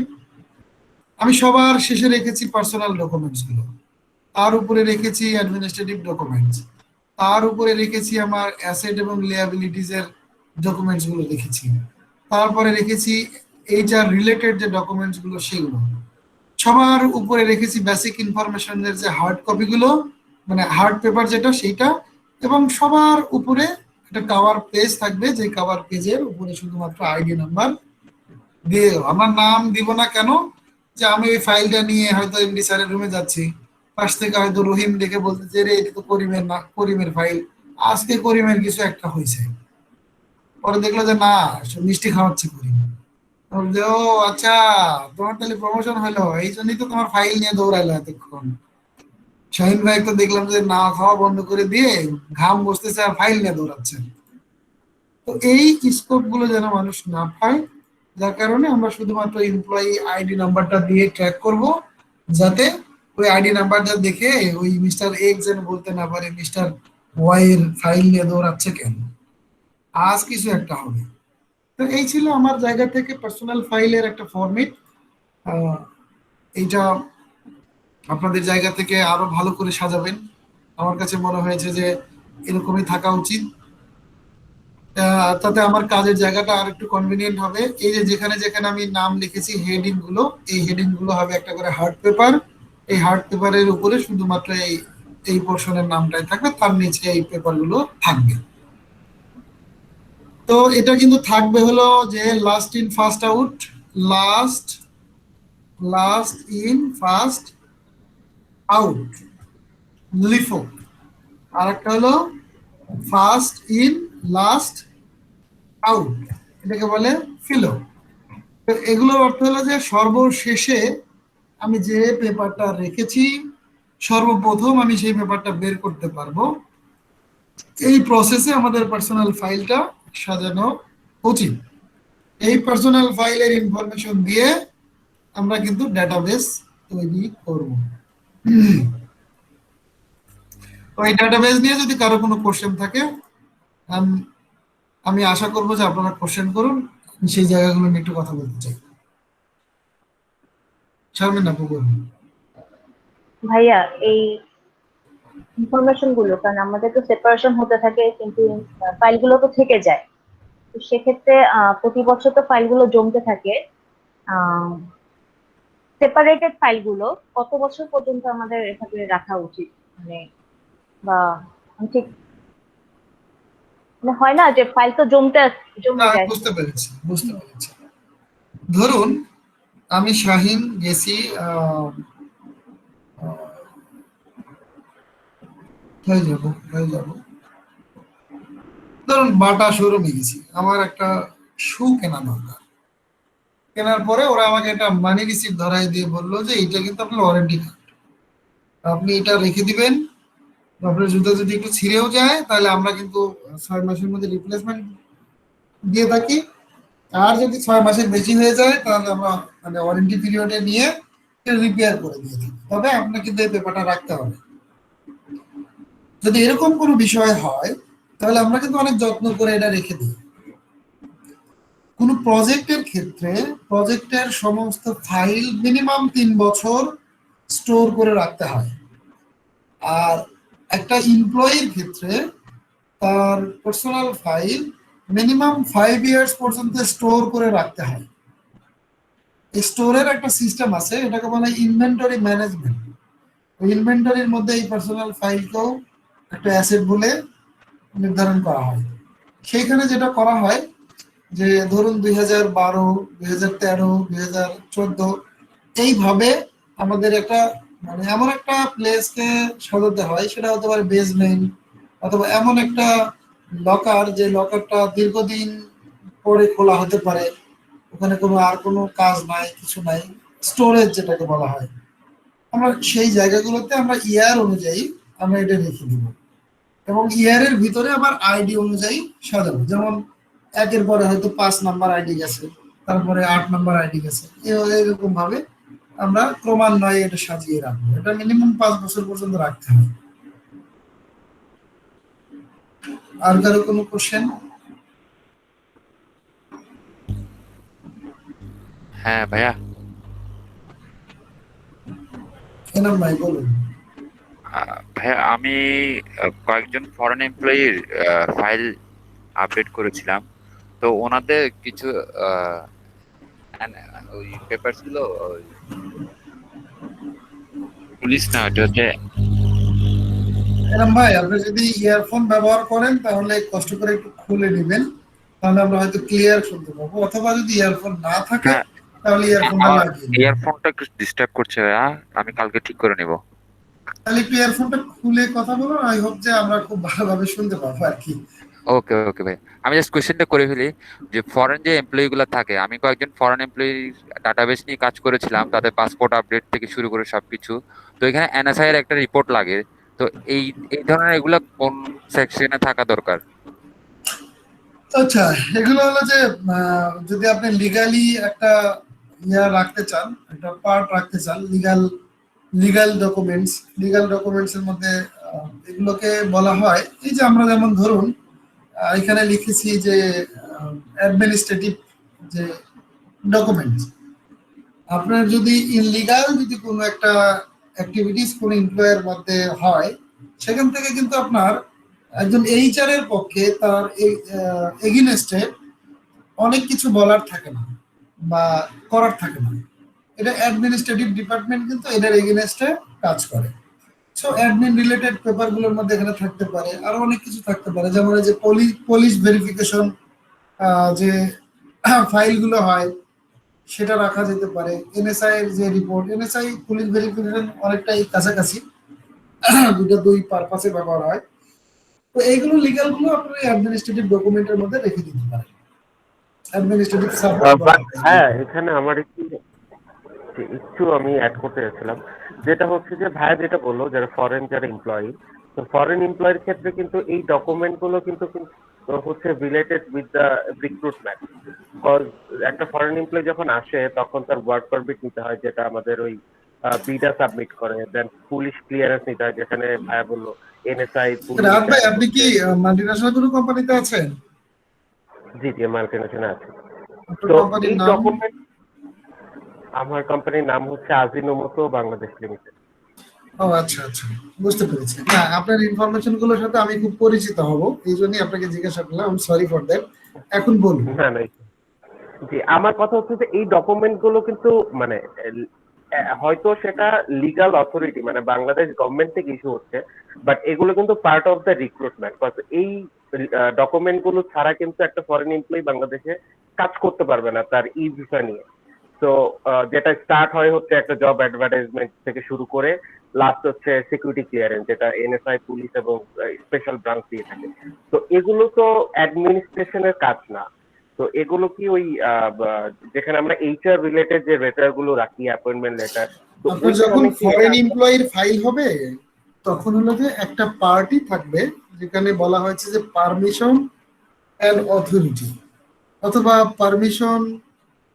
পারমিশন দিয়ে একটা ইয়ে রাখতে পারেন। যেমন আপনি যদি টোটালি আপনার কোম্পানিটা যদি ফরেন কোনো কোম্পানি হয়, এখানে যদি প্রোডাক্ট বেস যদি না হয়ে কোনো রেমিটেন্স রিসিভার হয়, সেক্ষেত্রে দেখা যায় যে কোম্পানির জন্যই একটা পারমিশন লাগে 2 বছরের, বিডা থেকে, বোর্ড অফ ইনভেস্টমেন্ট থেকে একটা পারমিশন লাগে। তো যেহেতু কোম্পানি নিজেরই একটা পারমিশন লাগে, সেক্ষেত্রে একটা ফরেন এমপ্লয়ি বাংলাদেশে কাজ করার জন্য মাল্টিপল ফর্মালিটিস মেনটেন করতে হয়। শুধুমাত্র বাংলাদেশে আসবে সেটার জন্য অফার লেটার পাঠাতে হয়, যদি কোনো কারণে সেটা মানে একটু আপার লেভেলের কোনো পার্সন হয় তাহলে মিনিস্ট্রি থেকে তার অনুমোদন নিতে হয় যে সে কেন আসবে। তার ভিসার জন্য আমাদের এখান থেকে অনেক পেপার সাপোর্ট দিতে হয়। এই যে বিষয়গুলো, এগুলোর ক্ষেত্রে আপনার এই যে তখন আমি এখানে যেমন এখানে ট্যুর এখানে লিখে দিয়েছি কোনো এক জায়গাতে, ট্যুর অ্যান্ড ট্রাভেলস, এইটাকে এখান থেকে সরিয়ে নিয়ে তখন আপনি পারমিশন রিলেটেড একটা ট্যাব করতে পারেন, একটা আলাদা সেক্টরই করতে পারেন এই পার্সোনাল ফাইলের ভিতরে। কি কি ধরনের পারমিশন আপনার লাগে, কি কি পেপারস নিয়ে আপনার কাজ করতে হয়, সেগুলোর প্রায়োরিটি বেজে ওয়ান আফটার ওয়ান এগুলোকে সাজায় নেয়। এটা টোটালি ডিপেন্ড করে আপনি আপনার জায়গা থেকে কতটা ইজি ভাবে এই হেডগুলোর বাদ দেন। এই যে আমরা উপরে লিখেছিলাম যে লিয়াবিলিটিস, অ্যাডমিনিস্ট্রেশন, তারপরে পার্সোনাল ডকুমেন্ট, এগুলো হেড বাদ দেন। বাদ দিয়ে আপনার মতো করে আপনি সাজাইলে কিভাবে কতটা দ্রুত সময়ের মধ্যে ওই ফাইল থেকে আপনি ইনফরমেশনটা কালেক্ট করে সেন্ড ব্যাক করতে পারবেন অথবা ফরওয়ার্ড করতে পারবেন নেক্সট ইউজার পর্যন্ত। এইটাকে আপনার জায়গা থেকে কতটা সহজভাবে সাজালে আপনি এটা করতে পারবেন, এটাই হলো ম্যানেজমেন্ট। তো এটা আপনার, যেহেতু আপনার কাছে ডকুমেন্টস আছে, ওটা তো আপনি ফেলে দিতে পারবেন না, রাখতে হবে। আর রাখতে গেলে আপনাকে ওইটা ম্যানেজ করে রাখতে হবে কোন কোন জায়গাতে রাখলে সুবিধা হবে। এটা যদি অ্যাডমিনিস্ট্রেটিভ সাপোর্ট হয় তাহলে অ্যাডমিনের মধ্যে রাখতে হবে। যদি পার্সোনাল ডকুমেন্ট গুলোর মধ্যে হয়, যেমন একজন ফরেন এমপ্লয়ের ক্ষেত্রে আপনি কি কি নিতে পারবেন, তার তো এনআইডি আপনি নেবেন না, তার একমাত্র ভ্যালিড ডকুমেন্টস হলো পাসপোর্ট, একমাত্র ভ্যালিড ডকুমেন্টস হলো তার ভিসা। এই যে এগুলো আপনি কিন্তু আপনার কাছে রিমাইন্ডার থাকবে এটা যে এই মিস্টার এক্স এর ভিসা শেষ হয়ে যাচ্ছে আগামী এপ্রিল মাসের 12 তারিখে। সো হয় তাকে রিকল করতে হবে যে ভাই তোমার কিন্তু ভিসার মেয়াদ শেষ হয়ে যাচ্ছে, তুমি হয় রিনিউ করো, নাহলে ফার্দার প্রসেসের সাথে তুমি আমাকে এঙ্গেজ করো। অ্যাকচুয়ালি আমার কাছে জানা থাকবে যে তোমার জন্য আসলে তুমি কি করছো আর আমরা কি করছি। এই জায়গাগুলোতে আপনার মতো করে সাজিয়ে নিতে হবে কোন সেক্টরে রাখলে আপনার জন্য সুবিধা হবে। আর রাহাত ভাইয়ের অ্যাক্টিভিটিস গুলোর সাথে আমার অ্যাক্টিভিটিস এর অনেকগুলো জায়গাতে অনেক মিল আছে। জি ভাই, আসলে ওই যারা এক্সপার্ট সার্ভিস দিয়ে থাকে, তো আসলে আমরা যেটা করি মানে আমাদের প্র্যাকটিস, আমি জাস্ট কোশ্চেনটার জন্য কোশ্চেনটা করলাম, বাট আমাদের যে প্র্যাকটিস সেটা হচ্ছে যে আমাদের আসলে এক্সপার্টিয়েট সার্ভিস বলতে আমাদের একটা ফাইল থাকে, তো ওইখানে আসলে এই ওয়ার্ক পারমিট ভিসা যেগুলো আসলে আপডেটের প্রয়োজন হয়, একটা সময় পর এটুগুলো এক্সপায়ার হয়ে যায়, তো এক্সটেনশনের জন্য যে কাজ করতে হয় আমরা একটা আলাদা ফাইল মেনটেন করি যারা ফরেন এমপ্লয়ি সার্ভিস। তো এটা হয়তো আমাদের এন্ড থেকে আমাদের কাজটাকে সহজ করে আর কি। তো আমি প্রশ্নটা করেছিলাম হচ্ছে ওই এক্স্যাক্টলি। কারণ হচ্ছে যে ফরেন এমপ্লয়ির জন্য আপনার কোম্পানির কিন্তু লোকাল এমপ্লয়ের পলিসির সাথে মিলবে না, দুজনের পলিসি কিন্তু দুই রকমের। সো পলিসি যখন একটু কম বেশি হয় তখন তাদের অ্যাক্টিভিটিস গুলো আলাদা আলাদা হয়ে যায়। যাই হোক, আমাদের হাতে সময়ও খুব কম। আমরা যদি আর কারো কোনো কোশ্চেন না থাকে তাহলে আমরা একটু ডাটাবেসে চলে যাব। আর কারো কোনো কোশ্চেন আছে? ঠিক আছে, আমরা তাহলে ডাটাবেসে চলে যাব। ডাটাবেসটা হলে যে এখন আমরা যেগুলো হেড গুলো নিয়ে কাজ করলাম সেই হেড গুলোই থাকবে, সেগুলো নিয়ে আমরা ডাটাবেস তৈরি করব। আর আপনারা একটু নিজেদের মধ্যে 5টা মিনিট একটু কথা বলুন। আমি একটু ওই যে আমার ছেলেটা একটু কান্না করছে, আমি একটু 5টা মিনিট ওখানে একটু দেখে আসলে কি হলো, আমাকে একটু মাফ করবেন। 5টা মিনিট একটু নিজেদের মধ্যে একটু কথা বলুন, আমি ফিরে আসছি।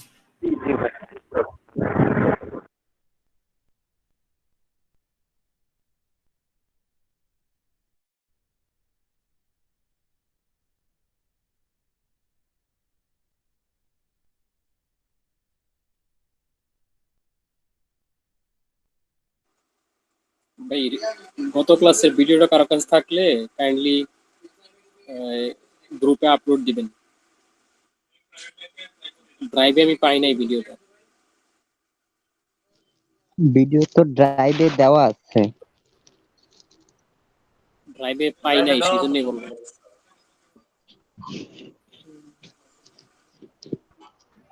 মেসেঞ্জার তো ওভাবে কাজ করছে না আমার মনে হয়, এই কারণে আমরা গ্রুপে আসলে আপডেট গুলো পাচ্ছি না।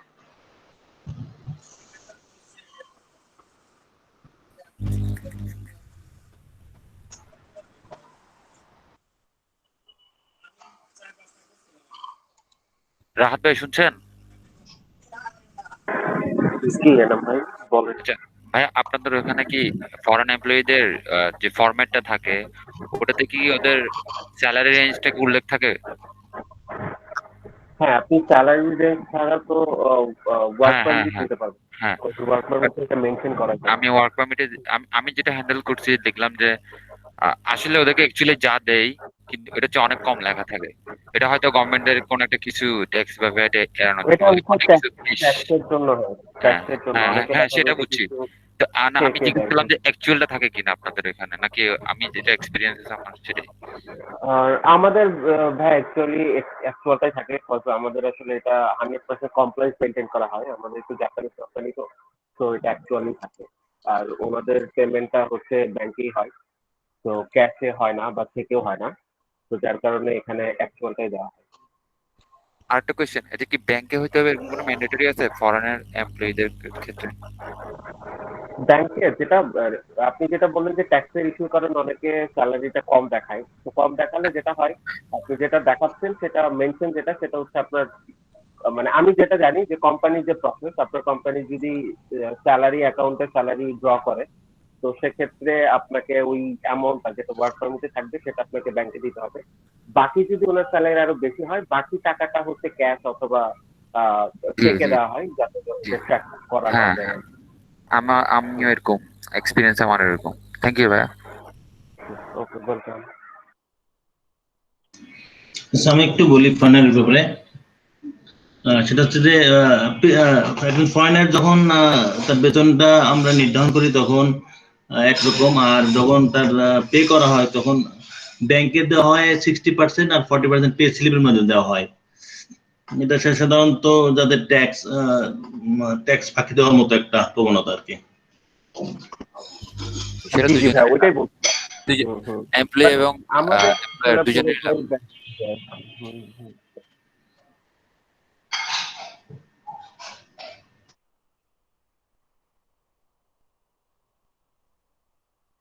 ভাই আপনাদের এনাম ভাই, আপনাদের হচ্ছে কোন কান্ট্রির এমপ্লয়ি আছে বাইরে? আমি এখন ওই কোম্পানিতে নেই, আমি আগে হ্যান্ডেল করছি ইন্ডিয়ান, শ্রীলঙ্কান। আচ্ছা। আমাদের এখানে আছে চাইনিজ ভিভোতে। আমার এখানেও চাইনিজ আছে, চাইনিজ এবং ইন্ডিয়ান। কোন দেশের এমপ্লয়ীদের সাথে কাজ করে মজা আছে? আমার মনে হয় শ্রীলঙ্কানদের সাথে আমার কাজ করে এক্সপিরিয়েন্সটা বেশি। শ্রীলঙ্কান না? আমার, হ্যাঁ। ভাই আমার জায়গা থেকে বাংলাদেশে মনে হয় ইন্ডিয়া, আহ, শ্রীলঙ্কা। জি আচ্ছা জি আচ্ছা, জি, ভাই বলেন। আমার কাছে যেটা মনে হয় যে যারা নেটিভ আমেরিকান তাদের সাথে কাজ করে অনেক মজা। কারণ এরা বেশ ফর্মাল।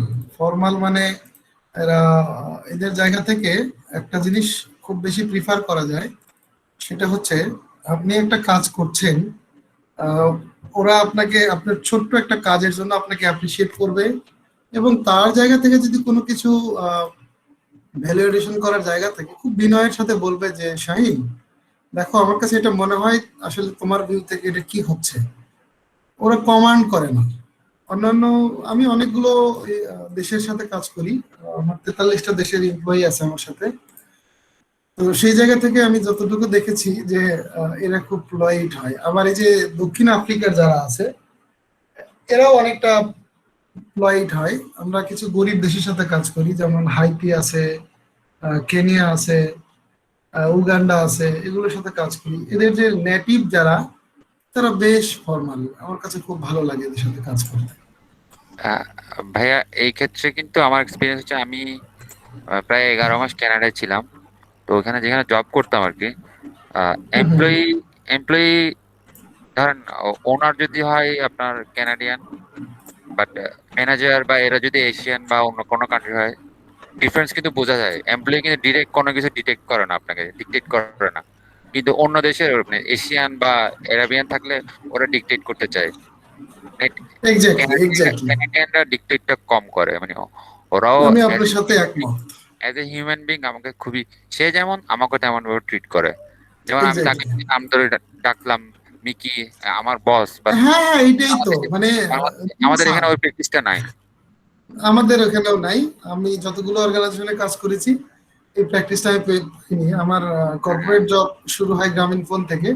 জি, গ্রামীণ ফোনের আমি ছিলাম হলো কর্পোরেট ম্যানেজমেন্টের, যেখানে আপনার ব্যাক এন্ডের, অর্থাৎ এটাকে বলা হয় হলো জিপিডিসি, কন্ট্রোলার। যেটাকে বলা হয় গ্রামীণ ফোন ডিস্ট্রিবিউশন সেন্টার, যেখান থেকে সমস্ত কিছুর এমপ্লয়ি থেকে শুরু করে যা কিছু আছে সবকিছু ডিস্ট্রিবিউশন করা হয়।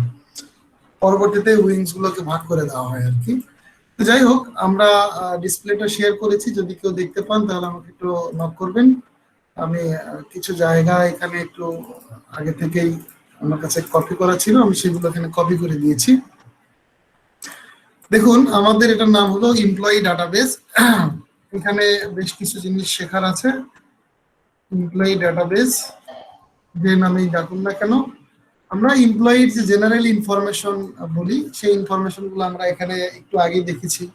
যে এমপ্লয়ির একটা আইডি নাম্বার থাকে, এমপ্লয়ির আইডি নাম্বার এগেইনস্টে তার নাম থাকে, তার ডিপার্টমেন্ট থাকে, তার আসলে স্ট্যাটাসটা কি, সে কনফার্ম হয়েছে কিনা, কিংবা প্রফেশনালি পিরিয়ডে আছে কিনা, কিংবা কন্ট্যাকচুয়াল কিনা, এই জায়গাগুলোতে আমাদের একটু ডিফাইন করে রাখতে হয়। তার যদি কোনো জব গ্রেড থাকে, আমি মনে হয় এর আগে জব গ্রেড দেখাইছিলাম, জব গ্রেডে যার যে নাম্বারটা থাকে সেই পে স্কেলটা এখানে দিতে হয়। এবং তাদের যদি গ্রস স্যালারি যেটা থাকে, আমরা গ্রস স্যালারিটা এখানে নেই, ফ্র্যাকশন গুলো তো আমাদের অন্য কোনো জায়গাতে থেকে যায়। এবং এমপ্লয়ির জয়নিং ডেট যেটা, সেটা আমরা রেখে দিই। এবং প্রবেশনারি পিরিয়ড এক এক কোম্পানির এক এক রকমের, আমরা যদি এইটাকে 30 দিয়ে ভাগ দিই তাহলে কতদিন আসে? 6 মাস। 3 মাস থেকে 6 মাস পর্যন্ত প্রভিশনারি পিরিয়ড থাকে। আমাদের এইগুলো হলো যে একটা এমপ্লয়ির একটা বেসিক ইনফরমেশন। আমরা এই বেসিক ইনফরমেশন গুলো তো প্রথমে রাখবোই। এর পাশাপাশি যেটা আমাদের থাকবে, এমপ্লয়ীদের কিছু জায়গা থাকে, যেমন ডেট সংক্রান্ত বেশ কিছু জায়গা থাকে। আমরা বলে নিই যে এখানে আমরা দিলাম হলো ডেট অফ বার্থ। তাহলে ডেট অফ বার্থ যদি দিয়ে থাকি তাহলে আমার এখানে দুটো ডেট আছে। একটা ডেট হলো যে জয়নিং ডেট, এটা একটা ডেট। একটা ডেট হলো যে ডেট অফ বার্থ, এটা একটা ডেট। এই দুটো ডেটের কিন্তু আলাদা আলাদা অ্যাক্টিভিটিস আছে, যার কারণে আমরা এখানে রেখেছি। আমাদের একটা এমপ্লয়ির টোটাল বয়স বের করার জন্য আমাদের কি লাগে? আমরা যদি মনে করি যে এই মিস্টার মাসুদুল হক, এনার আসলে এক্সাক্ট বয়স এখন কত, সেটা বের করার জন্য আমরা কিন্তু এই বয়সটা কিন্তু এখানে আমরা কি করি, দিয়ে দিই। এই বয়সটা ক্যালকুলেশন করার একটা মেথড আছে, আমি আপনাদের দেখাই দিই। যদিও আপনারা এক্সেলে বেশ এক্সপার্ট, আমার চাইতেও অনেক ভালো এক্সপার্ট, তারপরেও আমি একটু দেখাই দিই। এখানে আমার একটা সূত্র, সূত্র আমি এখানে দেখাই যদি দেওয়ার চেষ্টা করি। দেখুন,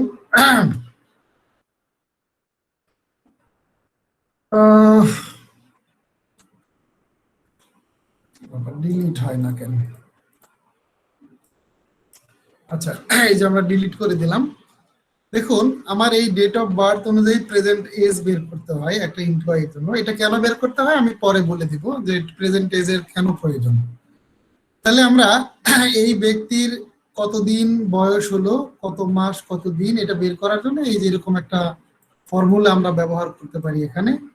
এই ফর্মুলাটা হলো, আমি এই ফর্মুলাটা আপনাদের সাথে শেয়ার করব। ইভেন এই ডেটাবেসটা যদি আপনাদের প্রয়োজন হয় আমাকে নক করতে পারেন, আমি তাদেরকে দিয়ে দেবো এটা।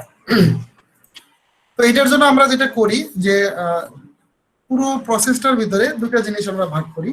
এর আগে আমাদের একটা এক্সেলের ক্লাস হবে কোনো এক সময় গিয়ে, তার মধ্যে আমি কটা জিনিস লিখি। একটা হলো ইয়ারকে আমরা যদি বলতে চাই তাহলে ওয়াই ব্যবহার করতে হয় আমাদের ইয়ারের জায়গা থেকে, এরকম ইয়ার। মান্থ যদি ব্যবহার করতে চাই তাহলে আমাদের কি ব্যবহার করতে হয়? মান্থের ক্ষেত্রে আমাদের এম ব্যবহার করতে হয়। আর দিনের ক্ষেত্রে আমাদের ডে ব্যবহার করতে হয়, তাহলে ডি ব্যবহার করতে হয়। মান্থের ক্ষেত্রে এম ব্যবহার করতে হয়। এইটা যদি আমরা এক্স্যাক্টলি কোনো একটা সেলের ভিতরে যদি কোনো কিছু লিখতে চাই, যেমন আমরা এখানে লিখলাম 40 প্লাস 34, এই দুটো যদি আমরা যোগ করি তাহলে আমরা কিন্তু এখানে পেয়ে যাব 74। কিন্তু একটু ভালো করে খেয়াল করবেন, এটা কিন্তু আমাদের লাগবে। যদি আমরা মনে করি যে না, এইটা আসলে হওয়ার কথা ছিল 74 কেজি বা ডাজন অথবা পার্সন কিছু একটা, তাহলে আমরা কিন্তু এইখানে একটা অ্যান্ড ব্যবহার করে, দেখুন এখানে আমি একটা অ্যান্ড ব্যবহার করেছি। অ্যান্ড ব্যবহার করে এই ইনভার্টেড কমার ভিতরে আমরা যা রাখবো সেটা কিন্তু এইখানে হাইলাইটেড হয়ে যাবে। দেখুন এই যে 74 কেজি হয়ে গেছে। অর্থাৎ আমরা যদি কোনো সেলের ভিতরে কোনো কিছু লিখতে চাই তাহলে আমরা তার সাথে একটা অ্যান্ড ব্যবহার করে ইনভার্টেড কমা দিয়ে যদি কিছু লিখতে চাই তাহলে থেকে যাবে। যেমন আমরা যদি এখানে বলি যে ইনভার্টেড কমা -08 বা 09, আমি এটা দিয়ে দিলে এটা কিন্তু এখানে শো করবে। কোথায় গেল? আমরা এখানে অ্যান্ড ব্যবহার করিনি, এই অ্যান্ডটা ব্যবহার করলে এটা কিন্তু এখন শো করবে। দেখুন এই যে 74 -09। তো এই হলো আমাদের সেলের ভিতরে অ্যাড করার অপশন। তো আমরা এখানে যাব, আমরা লিখবো হলো ডেটেড ইফ। এই ডেটেড ইফ লিখবো এই কারণে যে শর্ত দিচ্ছি, আজকের ডেট বের করতে গেলে আমাকে যেটা লাগবে, মানে তার প্রেজেন্ট এজ বের করতে গেলে আমাদের আজকের ডেটটা লাগবে। আজকের ডেটটা আমরা কন্ট্রোল সেমিকোলন দিলে পেয়ে যাই, এবং এটার উপর একটা ক্লিক দিয়ে যদি আমরা কন্ট্রোল শিফট হ্যাশ চাপি তাহলে আমরা মাস সহ পেয়ে যাব, নিউমেরিক এবং টেক্সট সহ। তাহলে আজকের এই ডেট এবং এই দুটার মধ্যে বিয়োগ ফল করলেই আমরা পেয়ে যাব আমাদের প্রেজেন্ট এজ কত। তো আমরা এইটাকে ডাইনামিক করব, ডাইনামিকের ক্ষেত্রে এরকম টুডে ব্যবহার করলে আমরা ওই ডেটটা পেয়ে যাবো। সো টুডে শব্দটাকে আমরা এর সাথে অ্যাড করে দিই। আমরা প্রথমে লিখবো ডেটেড ইফ দিন মানে তারিখ যদি এরকম হয় যে ওই গেল আমার ডেটেড ইফ, হ্যাঁ বলছি যে এই যে আমার নভেম্বর 25, 1988 আছে, এই ডেটটা সাথে তুমি ক্যালকুলেশন করবা হচ্ছে টুডে মানে আজকের যে তারিখটা হবে সেই তারিখটা ক্যালকুলেশন করবা, এবং এই দুটার ভিতরে যেই ক্যালকুলেশনটা হবে সেইটার ক্যালকুলেশনটা হবে ইয়ারের, শুধুমাত্র ইয়ারের জন্য আমরা ওয়াই ব্যবহার করেছি, এই ইয়ারের ক্যালকুলেশনটা আমার দরকার। তাহলে সে আমাকে কি করবে, এটা বের করে দিবে। দেখুন এখানে একটা বিষয় আছে যে এক্সেল এর ফর্মুলা লেখার জন্য আমরা বাম দিক থেকে যতগুলো ব্র্যাকেট ইউজ করব, ডান দিক থেকে ততগুলো ব্র্যাকেট ক্লোজ করতে হবে। এই যে টুডে এই শব্দটা এই ব্র্যাকেট সহই কিন্তু একটা ফর্মুলা। তো এই পাশ থেকে দেখুন আমি যে বামে একটা ব্র্যাকেট দিয়েছি, তাহলে ডানে আমার একটা ব্র্যাকেট ক্লোজ করে দিলে আমার এখানে এটা হয়ে যাবে যে 32 বের হয়ে গেছে, এটা আমার বছর আমি কিন্তু অলরেডি পেয়ে গেছি। আমি এখন যদি এরপরে আবার মাস বের করি, এরকম এন দিয়ে আমি লিখলাম যে ডেটেড ইফ দিয়ে আমি লিখলাম যে আমার দুটা তারিখ হবে, এই একটা তারিখ এবং টুডে একটা তারিখ, এইটা দিয়ে দিলাম। তারপরে আমরা এখানে বলছি যে এইটার ভিতরে কিন্তু তুমি বের করবা যে কি বের করব, আমাদেরকে মাস বের করে দেওয়া, মাসটা ওই মাসের ওই বছরের ভিতরেই মাসটা বের করে দিতে বলছি। এজন্য আমরা লিখছি যে ওয়াই মানে ওই ইয়ারটা এবং এম তে মান্থটাকে বোঝাচ্ছি, দিয়ে আমরা যদি ক্লোজ করে দিই তাহলে আমাদের দেখুন এটা রেজাল্টটাও বের হয়ে গেল, তাহলে 4 মাস। কিন্তু এইভাবে দিলে আমরা কিন্তু বুঝতে পারবো না, এখানে 324 হয়ে গেছে। সো আমরা যেটা করব, ওই যে সেলের ভিতরে অ্যাড করার যে অপশনটা আমরা দেখেছিলাম এটা এই পর্যন্তই থাক, এখানে 32 হয়ে গেল, এই যে 32 এই পর্যন্তই থাক।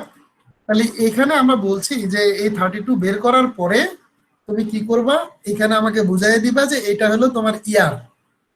এই জন্য আমরা এখানে একটা এডিশনালি যোগ করব, এন্ড যোগ করব এবং ইনভার্টেড কমার ভিতরে আমরা ওয়াই লিখবো, দিয়ে আমরা এখানে বলে দিব যে এটা কিন্তু ইয়ার। দেখুন এখন এই যে 32 এর পরে একটা ওয়াই যোগ হয়ে গেছে, তাহলে 32 ইয়ার্স এটা বোঝানো হচ্ছে।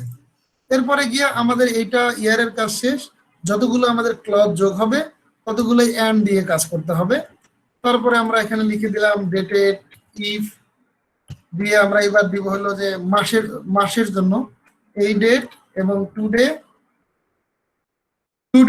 এটা নিব, নেয়ার পরে আমরা বলছি যে এইটা তো নেওয়া হয়ে গেছে, তাহলে আমার এখন এটা কাজ করতে হবে কি ওই ইয়ারের বছরের মধ্যে মাস বের করতে হবে, এটাও আমার ক্লোজ হয়ে গেছে।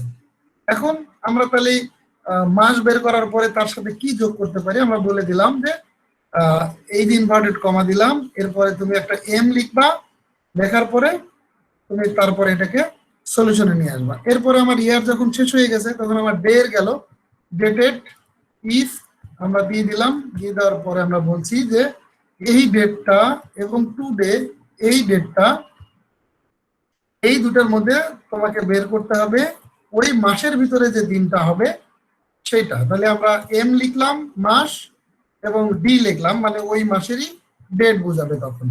এরপর আমরা ইনভার্টেড ক্লোজ করে দিলাম এবং এইটার পরে যে আউটপুটটা আসবে সেটা যেন ডি লেখা থাকে, তার মানে ডি হলে আমাদের জায়গা থেকে আমরা বুঝবো যে এটা ডেট। আমরা যখন ইন্টার দেই তাহলে হলো না কেন, কোন এক জায়গাতে একটা প্রেসিং কম বেশি হয়েছে, তার মানে যেখানে একটা এন্ড কম হয়েছে। ডেটেড ইফ দিয়ে দিলাম, তাও তো আসে না, একটা বাদ পড়েছে। তাহলে এইটা আমরা যদি এখানে এর সাথে এন্ড যোগ করে ডেটেড ইফ দিয়ে আমরা যদি লিখি এই টুডে, কোন এক জায়গাতে কমা বা কিছু একটা বাদ পড়েছে, টুডে এটা দিলাম, দেওয়ার পরে বলছি যে ইয়ার এম, হ্যাঁ এটাকে আমরা ক্লোজ করে দিলাম, এন্ড দিলাম, দিয়ে বললাম যে এর মধ্যে তুমি লিখবা হলো মান্থ। ওকে, হ্যাঁ চলে এসেছে 4 মান্থ। এখন আমার দরকার হলো এন্ড দিয়ে আমরা লিখবো ডেটেড, ইফ দিয়ে আমরা দিব হলো এই ডেটটা, সাথে দিব টুডে, তারপরে দিব হচ্ছে আমরা এখানে এমবি দিয়ে আমরা ক্লোজ করে দিলে এটাও চলে আসার কথা, এখানে আসছে না কেন? ভাইয়া লাস্টে ডেটেড ইফ হয়নি, ডেট ইফ হয়ে গেছে। ও এক্স্যাক্টলি, ডেটেড, রাইট। জি এখন চলে, থ্যাংক ইউ আপু, আমি খেয়াল করিনি এটা। তাহলে এর সাথে আমার এন্ড দিয়ে আমরা এখানে যোগ করে দিলাম বি,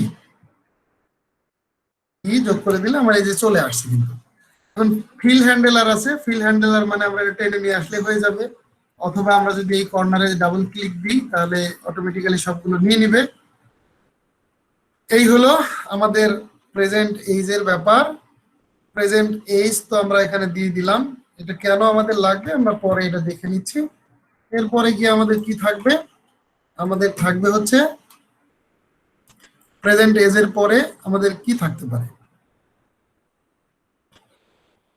সার্ভিস টাইম, মানে সে এই কোম্পানিতে কতদিন হলো কাজ করছে। তাহলে কোম্পানিতে কাজ করতে চাইলে, ও সরি, কোম্পানিতে কাজ করতে চাইলে আমরা কিন্তু ওইখান থেকেই এই যে ফর্মুলাটা এখানে ব্যবহার করলাম, এইটাকে ব্যবহার করে আমরা এটা নিয়ে নিলাম। আমার এই ডেট দুটাই ধরেছে, হ্যাঁ এই ডেট জয়নিং। আমাদের সার্ভিস পিরিয়ড যেটা, এটাকে পাওয়ার জন্য আমাদের কি করতে হবে, আমাদের এখানে এটাকে পাওয়ার জন্য আমাদের করতে হবে এই যে জয়নিং ডেটটা আছে সেই ডেটের সাথে আজকের ডেট পর্যন্ত ক্লিয়ারেন্স নিয়ে আমাদের এটা বের করতে হবে। সেম ফর্মুলা, সেম সবকিছু। তাহলে এটা আমি আর দেখালাম না। এরপরে আমাদের যেটা থাকবে, মানে থাকতে পারে আর কি, এক্সপায়ার ডেট। এক্সপায়ার ডেট কাদের জন্য প্রযোজ্য হয়, এক্সপায়ার ডেট প্রযোজ্য হয় কাদের জন্য কেউ বলতে পারবেন? কন্ট্রাকচুয়াল, যারা contractual. Exactly exactly exactly, thank you so much.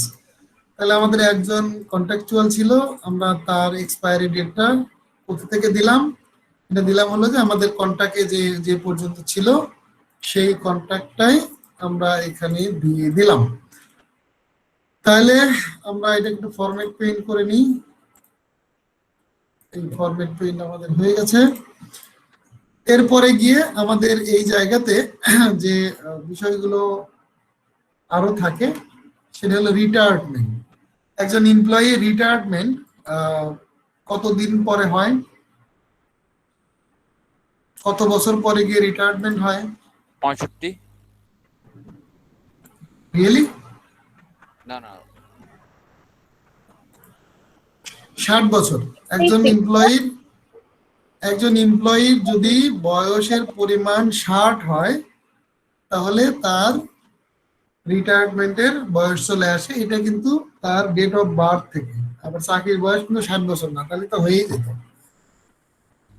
এটা জন্ম তারিখ অনুযায়ী এটা বের করার একটা ফর্মুলা আছে, এটা একদমই সিম্পল একটা ফর্মুলা। আমি এই ফর্মুলাটাও এখানে আপনাদেরকে একটু দেখাই দিই। আমরা তিনটা জিনিস বের করব, একটা হলো ইয়ার, একটা মান্থ এবং একটা ডেট, এই তিনটা জিনিস। তাহলে এই তিনটা জিনিসের জন্য আমাদের কি কি লাগবে, আমাদের এই ডেট অফ বার্থের ক্যালকুলেশন লাগবে। তাহলে আমরা এখান থেকে লিখবো হলো এই যে ডেট নামে একটা প্লাগইন আছে, এই ডেট প্লাগইনটা ব্যবহার করার পরে সামনে একটা যদি সমান চিহ্ন দেই, সমান চিহ্ন ডেট, এখন আমার ইয়ার দিতে হবে। ইয়ার মানে হলো যে আমরা ইয়ারটাকে বের করব, এই যে ইয়ার এখানে দিয়ে দিলাম, দিয়ে দেওয়ার পরে আমার কোন জায়গা থেকে ইয়ারটাকে নিবে, আমার এই যে ডেট অফ বার্থ এখান থেকে ইয়ারটাকে নিয়ে নেবে। ইয়ার ক্লোজ কত বছর পর্যন্ত নিবে, 60 বছর পর্যন্ত। এটা নেওয়ার পরে আমরা এখানে দিয়ে দিলাম মান্থ, মান্থ দিয়ে দেওয়ার পরে আমার এখানে আসবে এইটারই মান্থ ধরবে, মান্থ তো অ্যাকুরেটই থাকবে। এরপরে গিয়ে থাকবে হলো ডে, ডে আমার এটাই ধরবে। এটা ক্যালকুলেশন কমপ্লিট। আমার সবগুলো ব্র্যাকেট ঠিক আছে নাকি, আর একটা বাদ আছে, ওকে। তাহলে এই যে আমাদের চলে আসছে 48 সালে গিয়ে তার রিটায়ারমেন্ট আসবে। তাহলে আমরা এটা থেকে বুঝতে পারবো যে মিস্টার কি নাম দিয়েছিলাম, মাসুদ ভাই, এই মাসুদ সাহেব এনার রিক্রুটমেন্ট যেদিন হয়েছে সেই দিন থেকে 60 বছর নয়, তার জন্ম তারিখ থেকে 60 বছর পর্যন্ত বয়স হলে সে রিটায়ারমেন্টে চলে যাবে। তাহলে এটা ভ্যারি করে, অনেক সময় কেউ কেউ কোনো অর্গানাইজেশনে 65 বছর পর্যন্ত নেয় আর কি, আমি দেখেছি। তো এইটা একটা জায়গা। আমাদের এখানে দুটো জিনিস হলো, দেখুন আমরা প্রথমে যেটা করেছিলাম, জাস্ট মিনিট প্লিজ। জালাল ভাই আসসালামু আলাইকুম। জালাল ভাই আমি একটু ট্রেনিং এর মধ্যে ছিলাম। হ্যাঁ এখন একটু ট্রেনিং করাচ্ছিলাম অনলাইনে। আমি ফ্রি হয়ে আমি আপনাকে ফোন দিচ্ছি ভাই। হ্যাঁ ঠিক আছে। আচ্ছা তাহলে আমাদের এখানে দুটো জিনিস দেখুন, আমরা এই যে প্রবেশনারি পিরিয়ড পর্যন্ত, তার আগ পর্যন্ত, জয়নিং ডেট পর্যন্ত যেগুলো ছিল, এগুলো ছিল একটা এমপ্লয়ির বেসিক ইনফরমেশন কন্ট্রাক্ট থেকে আসে বা অ্যাপয়েন্টমেন্ট লেটার থেকে আসে। এই যে প্রবেশনারি পিরিয়ড পর্যন্ত এগুলো সবই আসে। এরপরে থেকে আমাদের এগুলো একটা ক্যালকুলেশন রাখা হয় যাতে এট এ টাইমে আমরা একটা এমপ্লয়ি সম্পর্কে জানতে পারি। এরপরে গিয়ে তাদের বেসিক ইনফরমেশনের পাশাপাশি তাদের যে আরো ইনফরমেশন গুলো থাকে, সেই ইনফরমেশন গুলো এখানে দেওয়া থাকে। আমি এট এ টাইমে সবগুলো দিয়ে দিই, তাহলে আমরা অন্য কাজে একটু সময় পাবো। আচ্ছা দেখুন আমি এখানে দিয়ে দিয়েছি ব্লাড গ্রুপ, এটা তো আমাদের লাগে। অফিসের ইমেইল নাম্বার এটা লাগে, টিন সার্টিফিকেট এটা লাগে, তার অফিসের সেলফোন নাম্বারটা লাগে, এখানে পিএবিএক্স এর এক্সটেনশনটা লাগে। যদি তার কাছে কোনো অ্যাসেট বা লিয়েবিলিটিস থাকে বা অ্যাকাউন্টেবিলিটির কিছু থাকে, তাহলে আমরা সেগুলো রাখি। যেমন তাকে একটা ল্যাপটপ দেওয়া হয়েছে, সেই ল্যাপটপের সিরিজটা কত ছিল, সিরিয়াল নাম্বারটা কত ছিল, আমরা লিখে রাখতে পারি। তাকে কবে হ্যান্ড ওভার করা হয়েছে, আমরা ধরে নিলাম যে জয়নিং ডেট যেদিন ছিল সেই দিনে তাকে হ্যান্ড ওভার করা হয়েছে। ফোন সেট দেওয়া হয় এবং ফোন সেটকে ট্র্যাক করার জন্য ইএমআই নাম্বার লাগে। ওই যে ট্র্যাকিং সফটওয়্যার আছে না, ট্র্যাকিং সফটওয়্যারের সাথে কেউ কি পরিচিত আছেন? লোকেশন ট্র্যাকার, এই লোকেশন ট্র্যাকার কিভাবে কাজ করে সেটা কি জানেন? কেউ জানেন? আচ্ছা আমি বলে দিই। এটা তো একটা অ্যাপ, হ্যাঁ অ্যাপ তো বটেই। যদি আপনি প্রত্যক্ষভাবে এটার সাথে কাজ করে থাকেন তাহলে হয়তো জানতে পারবেন। মাল্টিন্যাশনাল কোম্পানিগুলোর কিন্তু একটা অসুবিধা আছে। সেই অসুবিধাগুলো হলো ম্যাক্সিমাম মাল্টিন্যাশনাল কোম্পানিগুলোতে অনেকগুলো ডিপার্টমেন্ট থাকে না, ডিপার্টমেন্টগুলো কম্বাইন থাকে। হয়তো বলা থাকে অ্যাডমিনিস্ট্রেশন অ্যান্ড ফাইন্যান্স, তার মধ্যে এইচআর থাকে, অ্যাডমিন থাকে, অ্যাকাউন্টস থাকে, সবই থাকে। আবার কোথাও কোথাও ভেঙে ভেঙে করা থাকে, যখন তাদের ম্যান পাওয়ার বেশি হয়ে যায় তখন আলাদা আলাদা করা হয়। দুটো জিনিস থাকে। ধরুন আমরা যদি লাইট ট্র্যাকিং করি তাহলে অ্যাপস এর মাধ্যমে সরাসরি দেখতে পাবো যে মিস্টার রাহাত আহমেদ উনি এখন কোথায় আছে। দেখা গেল যে না, উনি তো আছে ঢাকা মতিঝিলে, কিন্তু তার থাকার কথা ছিল মোহাম্মদপুরে। ওখানে কি করে তাকে হয়তো বললেন, কিন্তু উনি যদি কোনো কারণে ফোনটাকে বন্ধ করে দেয়, সুইচ অফ করে দেয়, কিংবা উনি মনে করে যে না এই সিমটাকে আমি ফ্লাইট মোডে রেখে আর একটা সিম আমি ওপেন রাখবো, সেক্ষেত্রে আপনি তাকে আর ওই অ্যাপস দিয়ে ট্র্যাক করতে পারবেন না। লাস্ট লোকেশনটা দেখাবে যে এই জায়গাতে লাস্ট ছিল সে। কিন্তু যদি আপনি কোনো একটা ফোনের ইএমআই নাম্বার সহ যদি ব্যাক এন্ডের একটা সার্ভার ম্যানেজ করেন, তাহলে একটা ফোন কিন্তু যখন বন্ধ করে রাখা হয় সে কিন্তু তার নেটওয়ার্ক সার্ভিস থেকে বন্ধ হয় না, শুধুমাত্র তার যে কানেকশন যেটা থাকে, সিম যেটা থাকে, সেই সিমটাকে আইডল হিসেবে রাখা হয় ব্যাক এন্ডে। তো আপনার এখানে ওই ইএমআই নাম্বার দিয়ে যদি করেন, আপনি যেই সিমই তোলেন না কেন, ফোনটা যদি অফও থাকে তাহলেও আপনাকে ট্র্যাক করা সম্ভব। তো এই জন্য আমাদের ইএমআই নাম্বারটা রাখতে হয়। তাছাড়া অনেক সময় ফোন সেট হারাই যেতে পারে, কুইক একটা জিডি করার জন্য তখন আমাদের এটা প্রয়োজন হতে পারে, ক্ষয়ক্ষতি এড়ানোর জন্য। তাহলে আমরা ধরে নিলাম যে তার হ্যান্ড ওভার ডেটা ইএমআই এটাই। দিয়ে কি অ্যাক্সেস মানে সবাই এটা অ্যাক্সেস করতে পারে? আমি বুঝিনি, আবার একটু বলবেন? মানে আমি বলতে যাচ্ছি যে ইএমআই নাম্বার দিয়ে কি এটা মানে আমাদের পক্ষে, মানে আমরা যদি চাই যে ইএমআই নাম্বার দিয়ে আমরা অ্যাক্সেস করবো, এরকম কি কোনো থার্ড পার্টি কোনো সফটওয়্যার প্রোভাইড করে, এরকম আছে নাকি শুধু ল এনফোর্সমেন্ট এজেন্সির কাছে এটা থাকে? থার্ড পার্টি যেগুলো এজেন্সি আছে সেগুলো গভর্নমেন্ট অ্যাপ্রুভ, বিটিসিএল থেকে তাদের অনুমোদন নিতে হয়। আছে এরকম বেশ কিছু কোম্পানি। আর তাছাড়া যেগুলো সার্ভিস প্রোভাইডার আছে, যেমন গ্রামীণ ফোন, বাংলা লিংক বা অন্যান্য অপারেটর যারা আছে, তারা তো এইটার জন্য পারমিটেড, তারা নিজেরাই এই সার্ভিসগুলো দিয়ে থাকে। তো এখানে ইএমআই এর যে বিষয়টা আছে, সেই ইএমআই দিয়ে যদি আপনি কাউকে ট্র্যাক করতে চান, এবং আপনি যদি আপনার অর্গানাইজেশন থেকেও যদি আপনার এমপ্লয়ীদেরকে ট্র্যাক করতে চান, তাহলে এইটা আপনি কেন করতে চাচ্ছেন, কি পারপাসে করবেন, আপনার লিগ্যাল ইস্যু কি কি থাকতে পারে এখানে, এগুলো যখন গ্রামীণ ফোন বা অন্যান্য অপারেটর যারা এই সার্ভিসটা দেয়, তখন বিটিআরসির একটা রুলস এবং রেগুলেশন ফর্মে আপনি পড়েন অথবা না পড়েন, একটা লাস্টে টিক মার্ক দিয়ে এগ্রি, এই কথাটা টিক মার্ক দিয়ে সাইন করে দিতে হয়। সেখানে ওই বিটিআরসি রুলস রেগুলেশন গুলোকে আপনি মেনে নিয়ে এগুলো করছেন অলরেডি, তার মানে বিটিআরসির সাথে আপনার একটা একতরফা চুক্তি হয়ে গেল। তো আপনি যেটাই করুন না কেন, বাংলাদেশ সরকারের অনুমতি লাগে। সেই অনুমতিগুলো কিছু জায়গাতে ফ্লেক্সিবল থাকে, আর কিছু জায়গাতে আপনার অ্যাপ্লিকেশন করে করতে হয়। এখন যেমন একটা কর্পোরেট সিম নিতে গেলে বাংলাদেশ সরকারের বিটিআরসি যেটা আছে, সেখানে কিন্তু আগে আবেদন করতে হয় যে আমি এতগুলো সিম আমার কোম্পানির জন্য নিব। তারা আবার তখন সেগুলোর অনুমোদন দেয়, তারপর ওই অপারেটর গুলো কিন্তু দিতে পারে। আগে কিন্তু ইজি ছিল, এখনো ইজি, বাট এই ফর্মালিটিস গুলো, ম্যাক্সিমাম ফর্মালিটিস গুলো মেনটেন করা হলো অপারেটর কোম্পানিগুলো। আচ্ছা, তারপরে আমরা এই এমপ্লয়ীদের পার্সোনাল যে ইনফরমেশন গুলো আমরা এর আগে যতগুলো দেখেছি সেগুলো আমরা রাখতে পারি।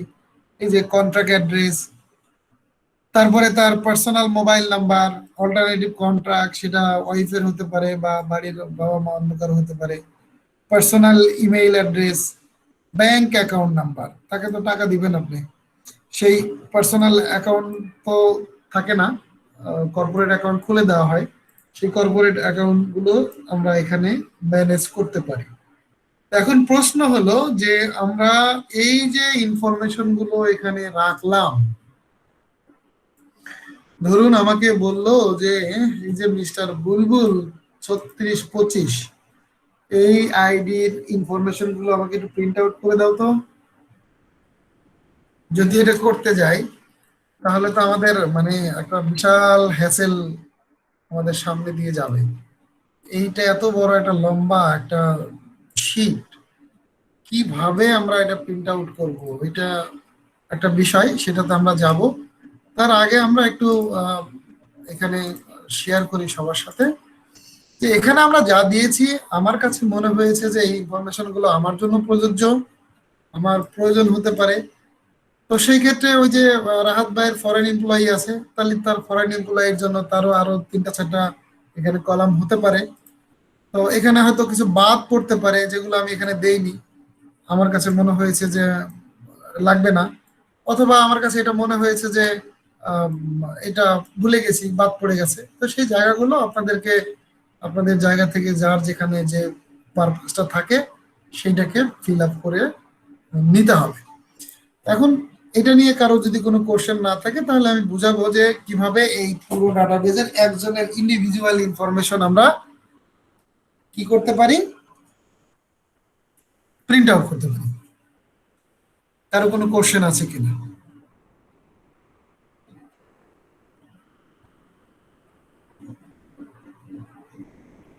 আচ্ছা, নাই।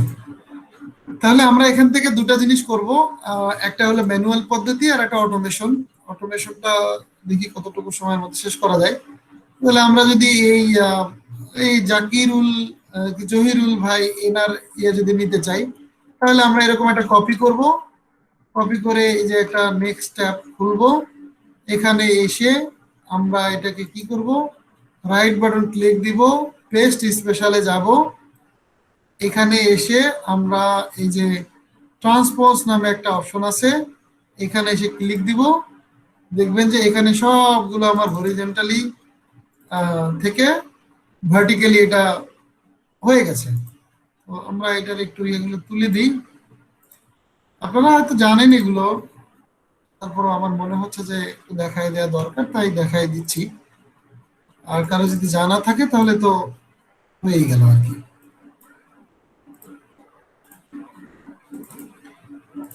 তো এই হলো আমার এখানে ইনফরমেশন। আমরা এটাকে ইচ্ছা করলে আমরা ডাইনামিক করে নিতে পারি। ডাইনামিক কিভাবে করব?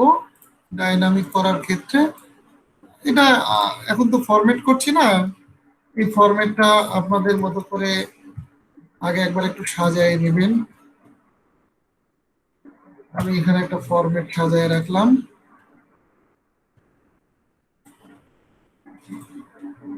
এখানে হয়তো আমরা দিয়ে দিলাম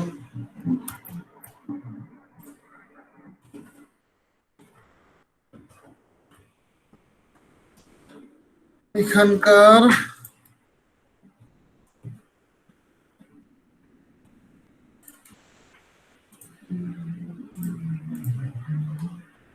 আপনাদের বিরক্ত লাগছে না তো?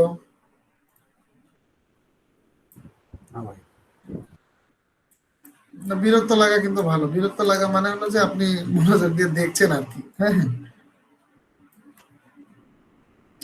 আচ্ছা। এমপ্লয়ি পার্সোনাল ইনফরমেশন, এটা আপনাদের মতো করে লিখে নিলেই হবে, আমার দরকার নেই। আচ্ছা, এখানে যেটা হলো যে আমরা এখানে ভি লুকআপ ব্যবহার করতে পারি। হ্যাঁ, ভি লুকআপ দিয়ে আমি একটা জায়গাতে দেখাই দেবো শুধু। ভি লুকআপ দিয়ে আমরা পুরো এটাকে একবারে সাজায় রাখতে পারি। কিভাবে সাজায় রাখবো? আমরা এইটাকে ধরে নিলাম যে এই এই জায়গাটা আমার হলো মেনশন হবে কি আইডি। তাহলে আমরা এখান থেকে এটাকে আমরা একটা কাজ করে নিতে পারি। এই যে আমার যে এইখানে পরের যে পেজটা আছে, এই পরের পেজটা আছে, এসে আমরা এখান থেকে ডাটা ভ্যালিডেশন করে নিতে পারি। ডাটা ভ্যালিড করে নিলে আমাদের একটা লিস্ট ক্রিয়েট হতে পারে। লিস্ট ক্রিয়েট করে এইখান থেকে আমরা যদি এই আইডি গুলোকে একবারে লিস্ট করে নিই, তাহলে আমাদের এখানে এটা হয়ে যাওয়ার কথা। হলো না কেন? ও আচ্ছা, বুঝতে পেরেছি। স্ক্রিনটা একটু বড় করা যাবে? স্ক্রিন বড় করব? ওকে, করলাম। আমরা এখান থেকে ডাটা ভ্যালিড করি, দেখি একটু। ডাটা ভ্যালিডের লিস্ট বানাই। লিস্ট থেকে আমরা যদি এইখানে আসি, এসে এগুলোকে ধরি, তাহলে আমার মনে হয় হয়ে যাওয়ার কথা। এই যে হয়ে গেছে, দেখেন এখানে সবগুলো আইডি কিন্তু চলে আসছে। এখন আমাদের পারপাস যতটুকু আছে ততটুকু যদি আমরা দেখি আমাদের হয় নাকি। আমরা এইখান থেকে যদি ভি লুকআপ দিয়ে রাখি, ভি লুকআপ অ্যারে, অ্যারেটা হবে হলো লুকআপ ভ্যালু, ভ্যালুটা হবে এইটা, আর টেবিল অ্যারেটা হবে হলো আমার এই পুরো টেবিলটাই আমার হবে। তারপরে এখানে চাচ্ছে যে কলাম ইন্ডেক্স নাম্বার, আমার এই নেমটা আসলে 2 নাম্বার কলামে, আমি 2 নাম্বার কলামের এটা দিয়ে দিলাম। রেঞ্জ লুকআপ 0 হয়ে গেল, ট্রু ট্রু ট্রু না ফলস দিতে হবে। 0 দিয়ে দিলে আমার মনে হয় এখানে হয়ে যাওয়ার কথা ছিল, কিন্তু কেন হলো না? এটা হলো না এই কারণে যে আমি এখানে আইডি নাম্বারই দিইনি। তাহলে এখান থেকে একটা আইডি নাম্বার যদি আমরা সিলেক্ট করি, দেখেন এদের নাম চলে আসছে। এখান থেকে আইডি নাম্বার যদি আমি সিলেক্ট করি তাহলে নাম চলে আসছে, যে 15 নাম্বার। এরপরে গিয়ে যদি আমরা এখানে অ্যাডমিনিস্ট্রেটিভ ডিপার্টমেন্টের এখানে দিই V lookup, V lookup, lookup value মানে এইটা, টেবিল অ্যারে আমার এই পুরো টেবিলটার কথাই বলছি। ডিপার্টমেন্ট হলো আছে কলাম ইন্ডেক্স নাম্বার, ডিপার্টমেন্ট আসলে 3 নাম্বার কলামে। তারপরে আমরা এখানে দিয়ে দিলাম 0, 0 দিয়ে যদি আমরা এটাকে ক্লোজ করে দিই, দেখুন এই যে বিজনেস ডেভেলপমেন্ট চলে আসছে। আমরা যদি এখানে দিয়ে দিই যে ভি লুকআপ, আই হোপ আপনারা এটা বুঝতে পেরেছেন বা পারছেন, অথবা আগে থেকেই জানেন এই বিষয়গুলো। আমরা এটা দিয়ে দিলাম দিয়ে দিয়ে কলাম ইন্ডেক্স নাম্বার হলো যে 4, 1 2 3 4, হ্যাঁ 4, তারপরে আমরা 0 দিয়ে এটাকে কমপ্লিট করে দিলাম। আচ্ছা, এটা কলাম ইন্ডেক্স নাম্বারটা একটু বুঝাই দিই। এইখানে যতগুলো কলাম আছে সেই কলামের নাম বোঝানো হয় যে কত নাম্বার কলাম। এটা এর উপর দিয়ে আমি একটু টেনে দিলাম।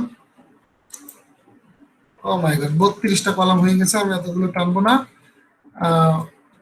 দেখুন এই যে জায়গাগুলো, তাহলে আমরা এই বাকিগুলোকে যদি আমরা ডিলিট করে দিই, বাকিগুলোকে ডিলিট করে দিলাম, কারণ এগুলো বসাইলে তবে আসবে, আদারওয়াইজ আসবে না। তখন আমরা সবগুলো এরকম বসাই নিয়ে রাখবো। আমরা আমাদের মতো করে এই ফর্মটাকে ডিজাইন করে রাখবো কতটুকু। আমি জাস্ট প্রসেসটা দেখাই দিলাম। আমরা এইটুকুকে মাল্টিপল জায়গাতে সাজায় রাখতে পারি, এগুলোকে আর একটা জায়গাতে সাজায় রাখতে পারি, মানে একই জায়গাতেই ফর্মটাকে আলাদা করে রাখতে পারি। এখন দেখুন এখানে আমি ড্রপ ডাউন ক্রিয়েট করেছি, কতবার আপনার আইডি লিখবেন। ধরেন আমি এখানে আইডি নাম্বারই লিখলাম 3620, তাহলে দেখবেন যে ওই নামে যদি কেউ থাকে তাহলে চলে আসার কথা। 3620 মনে হয় নাই, এই জন্য আসেনি। আমি যে 3633 লিখলাম, এখানে দেখেন যে নুরুল আমিন ইনফরমেশন টেকনোলজি, আমরা দেখি 33 নাম্বার আইডি কে ছিল, 33 নাম্বার আইডি এই যে Nurul Amin information technology control. তো এই হলো আমাদের জায়গা থেকে আমার মতো করে দেখানো একটা ডাটাবেজের ফরম্যাট। এটা নিয়ে যদি আপনাদের কোনো কোশ্চেন থেকে থাকে তাহলে আমার সাথে শেয়ার করতে পারেন, আমি আপনাদের সেই কোশ্চেনগুলো নিয়ে কথা বলবো। অ্যানি আপনি মনে হয় কোশ্চেন করেছিলেন, হ্যান্ড রেজ করেছিলেন, আমি মনে হয় স্কিপ করে গিয়েছি। অ্যানি আপু কে আছেন? আচ্ছা ঠিক আছে, শারমিন আপু বলবেন।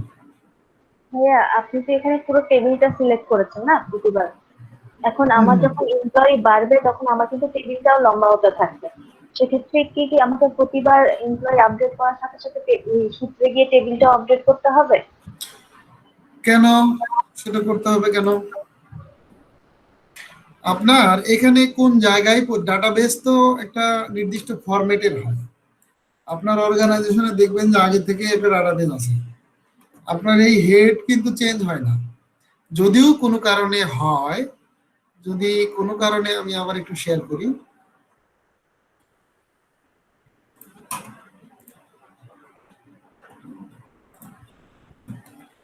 আচ্ছা, যদিও কোনো কারণে হয় তাহলে আমার ওই ফাইলটাকে এই যে ধরে রেখে দিন। তাহলে এইখানে আমি কিন্তু অনলি 3টা কলাম পর্যন্তই কাজ করেছিলাম। যেটা করতে হবে, এই যে এই ডিপার্টমেন্টের আগে আমাদের এখন এইখানে কনফার্ম লিখেছিলাম, আমরা কি 4 নাম্বার কলাম পর্যন্ত করেছিলাম না? আমরা একটু করে নিই। Employee status D lookup value হচ্ছে যে এইটা, এটাকে খুঁজবে, কোথায় খুঁজবে? এই টেবিলটার মধ্যে খুঁজবে। আমার খুঁজবে হলো কি কলাম ইন্ডেক্স নাম্বার, আমরা দিলাম হলো 4 নাম্বার কলাম ইন্ডেক্স, এরপরে 0 দিলাম, ওকে ডান হয়ে গেছে। ওকে দেখি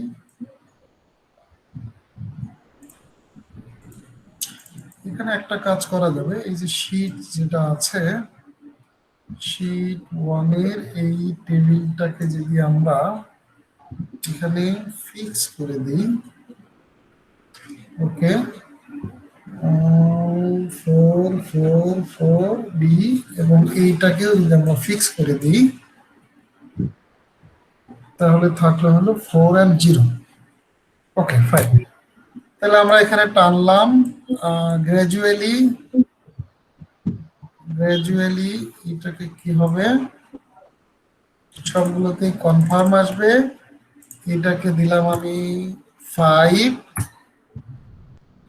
দিলে কি আসলো, এমপ্লয়ি স্ট্যাটাস কত নাম্বার ছিল এটা, 5555।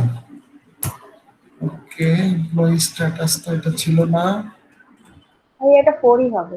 হ্যাঁ এটা 4ই হবে, এক্স্যাক্টলি এটা 5 হবে।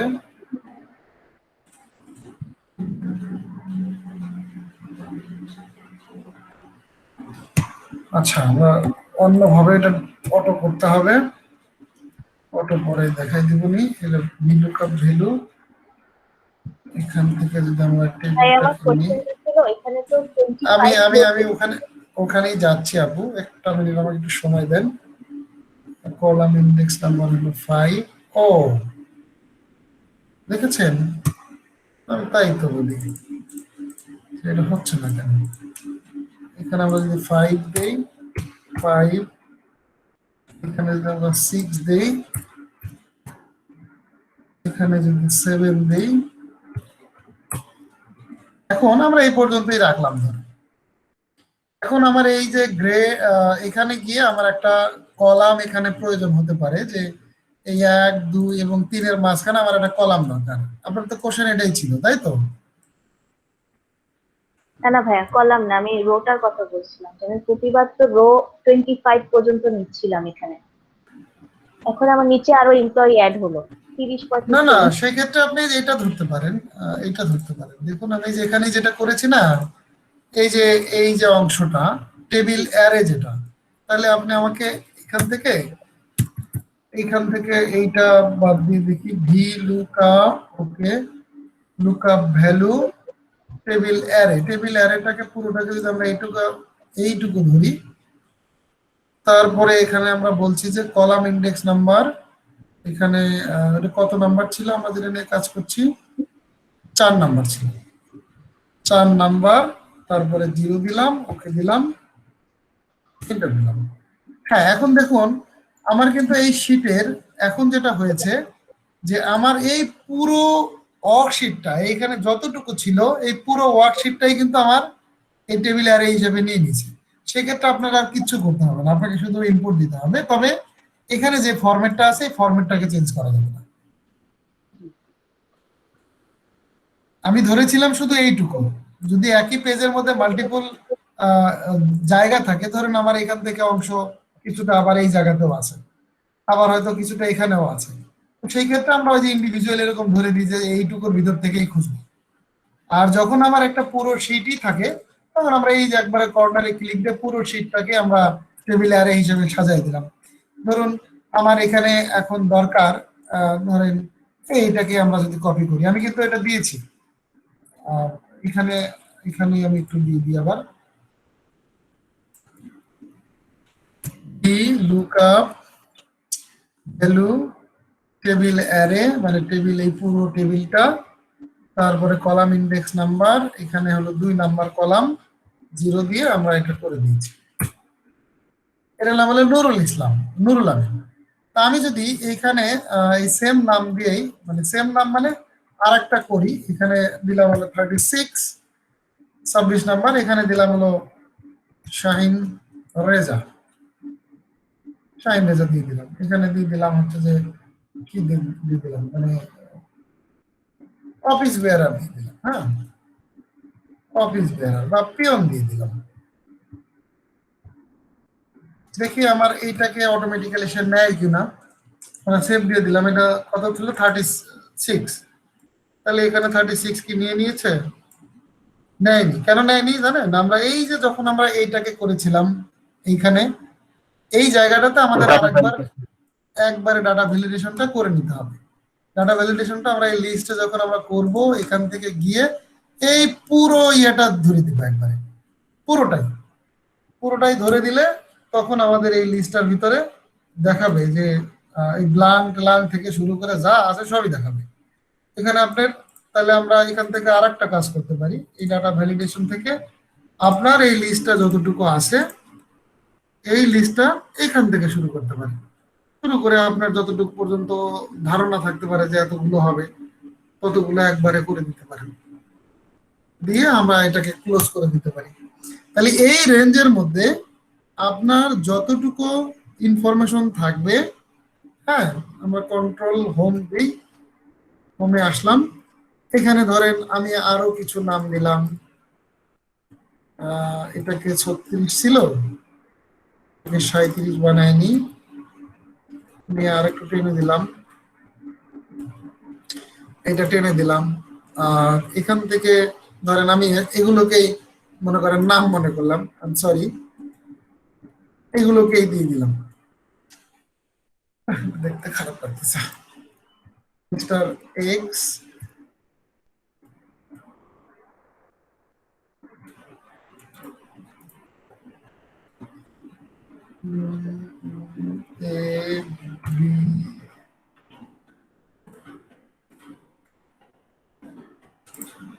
A B C এগুলোকে এক জায়গায় যোগ করে দিতে পারবো, তাহলে এন্ড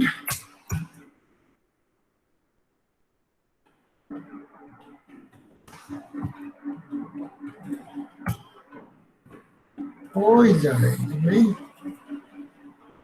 এন্ড এইটা।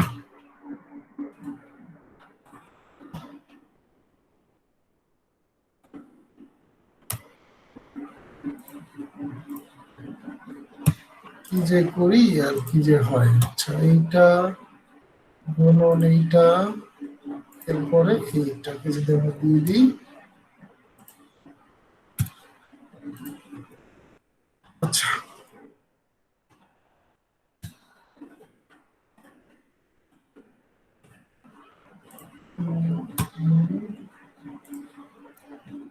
এন্ড না মিথ্যা না কেন, যাই হোক এখানে এক্স ওয়াই জেড এই তিনটাই থাকবে। খালি দেখেন আমি এগুলো কিন্তু এখানে যোগ করে দিছি, এখানে আই হোপ যে সেগুলো চলে আসবে, এই যে বাকিগুলো চলে আসবে, এই যে বাকিগুলো চলে আসছে। তাহলে আমরা যদি এখান থেকে এই যে 37টাকে নেই, যে মিস্টার এক্স চলে আসছে, তার মানে আপনি আপনার সুবিধা মতো জায়গাটাকে আপনার কমান্ড দিয়ে রাখতে হবে। এক্সেল তো নিজের মতো করে কিছু করতে পারে না, ওকে আগে বলে দিতে হয় যে ভাই তুমি এটা এটা করবা। এই হলো ব্যাপার। আপু আপনার অ্যান্সারটা কি পেয়েছেন? জি ভাইয়া, থ্যাংক ইউ। এই ভিলুকআপ কিন্তু লাইভ চেঞ্জ করার মতো একটা, লাইভটাকে ইজি করার মতো একটা টুলস, এটা আমাদের অনেক কাজে আসে। তো আমার জায়গা থেকে এই ছিল আজকের ক্লাস। যদি আপনাদের কোনো কোশ্চেন না থাকে আমরা এখানে শেষ করতে পারি। আর এই লেকচার শিট যদি আপনাদের কারো প্রয়োজন হয় আমাকে পার্সোনালি একটু নক করবেন, আমি তাদেরকে দিয়ে দিব। ভাই এটা একটু ড্রাইভে আপলোড করে দিলে আমরা সবাই অ্যাক্সেস করতে পারি। এটা ফরবিডেন আমার জন্য, হ্যাঁ এটা ওই যে অর্গানাইজেশনাল রুল আছে, তো ওই দুটো কোম্পানি মার্জ হয়ে আমরা কাজ করি, ওইটা আবার একটু। ইমেল আইডিটা একটু দেওয়া যাবে? মানে আমরা তো মেসেঞ্জার তো কাজ করছি না, নক দিলেও আসলে বোঝা যাবে না। আচ্ছা ইমেল আইডিটা হচ্ছে যে শাহিন @ শাহিন, বানানটা হবে SH। আমি একটু দেখাই দিই যে এই ইমেল অ্যাড্রেসটা আমার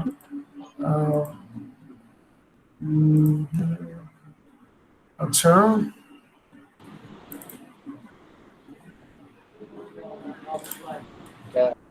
আমি তো একটু রোবটের মতো কথা বলি, মানে মাহমুদ হয়তো একটু আনন্দ রস হাসি রহস্য নিয়ে কথা বলে, কিন্তু আমি কেন জানি একটু রোবটের মতো প্রোগ্রাম সেট করা আছে মনে হয় এরকম করে কথা বলি। আপনারা খুব বিরক্ত হলে আসলে ক্ষমা সুন্দর দৃষ্টিতে দেখবেন। হ্যাঁ এটা হলো আমার ইমেল অ্যাড্রেস shahin@corporatedream.org, যেটা আপনারা ইচ্ছা করলে লিখে নিতে পারেন, অথবা আছে আমাদের ওয়েবসাইটে দেয়া আছে। তাছাড়া আমি ইয়াতে দিয়ে দিচ্ছি, সরি আমি এখানে কেন লিখলাম, তো এই চ্যাট বক্সেই দিয়ে দিতে পারি, কারো লাগলে আপনারা স্ক্রিনশট দিয়ে বা কপি করে রাখতে পারেন। তো ঠিক আছে, আপনারা যদি কিছু বলতে চান। মারুফ ভাই আপনাকে এখন কি শুনতে পাবো? আপনাকে মনে হয় প্রথমে শুনতে পাচ্ছিলাম না ঠিকঠাক মতো। জি ভাইয়া শুনতে পাচ্ছি, শুনতে পাচ্ছেন ভাইয়া? হ্যাঁ হ্যাঁ শুনতে পাচ্ছি মারুফ ভাই এখন। আপনি তখন কি যেন বলছিলেন প্রথমে? ও আমি বলছিলাম ভাইয়া না যথেষ্ট মানে ইফেক্টিভ, মানে ক্লাসগুলো খুবই ইফেক্টিভ, খুব কম্প্রিহেনসিভ মোটামুটি। আপনার হচ্ছে তাহলে আপনাদেরকে যদি একটু অনুরোধ করি, তাহলে আপনারা কি খুব বেশি মন খারাপ করবেন? হয়তো একটু বগাও যদি দেন সেটাও কাফি, এটা নিয়ে কোনো অসুবিধা নাই। হ্যাঁ আমাদের যে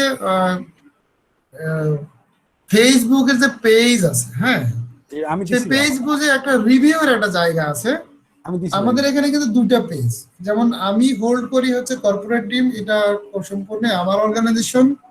ইনসডি এটা হচ্ছে মাহমুদের অর্গানাইজেশন। আমরা দুটো কোম্পানি এক জায়গায় মার্জ হয়ে আমাদের কাজগুলোকে করি। দুটো কিন্তু ইন্ডিভিজুয়ালি কোম্পানি এবং প্রত্যেকেরই আলাদা আলাদা রিসোর্স আছে।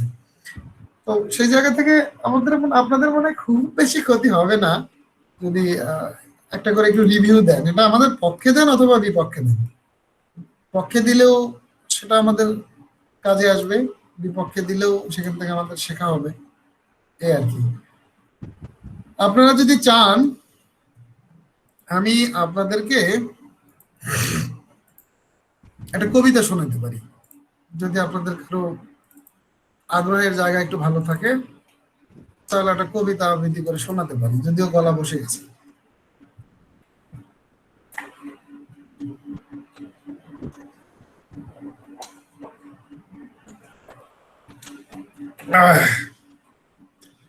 বুঝলাম আপনাদের কারো আগ্রহ নাই। হ্যাঁ বলো না। হ্যাঁ,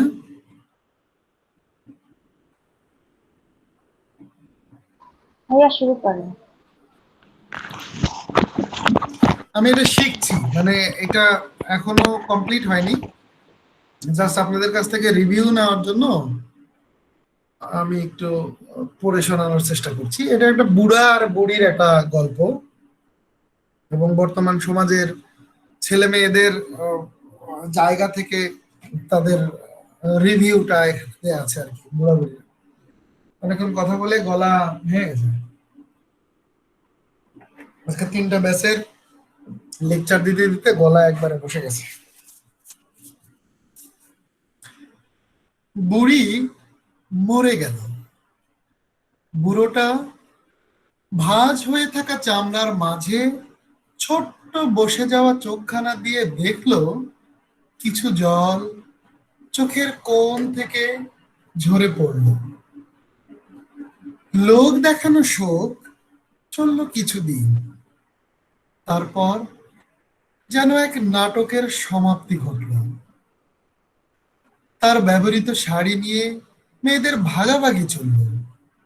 কেউ বালিশের কাবার বানাবে, কেউ বিছানার চাদর হিসেবে ব্যবহার করবে, কেউ কানের দুল নেবে, কেউ বালা জোড়া।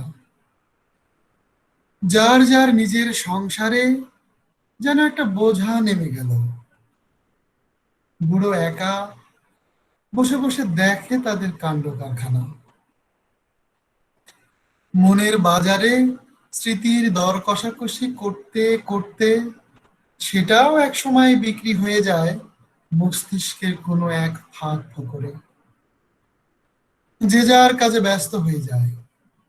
বুড়ো একা হয়ে পড়ে, হাতের লাঠিখানায় ভর করে এদিক সেদিক পায়চারি করে। সেদিন ছোট নাতনি এসে বলে গেল, দাদু দাদু তুমি মরে গেলে কিন্তু ওই লাঠিখানা আমার, আমি খেলবো। এদিক থেকে বৌমা দৌড়ে আসে, দাঁড়া তোকে আজ মেরেই ফেলবো, এসব কথা বলতে নেই, বলেছি না।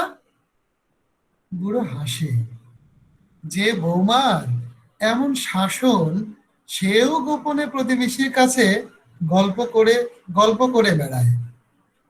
বুড়োটার খালি কষ্ট, মরে গেলেই বাঁচে। সেদিন নাতি তার বন্ধুদের নিয়ে তার ছোট্ট ঘরে আড্ডা দিচ্ছে আর বলছে, দাদুর অবস্থাও বেশি ভালো না, কিছুদিনের মধ্যে উইকেট পড়ে যেতে পারে, তখন ওই ঘর আমার, তখন জমিয়ে আড্ডা হবে। বুড়ো শুধু আকাশের দিকে তাকিয়ে দীর্ঘশ্বাস ছাড়ে। দুই ছেলের মাঝে তো প্রায় দিন ঝগড়া লেগেই থাকে।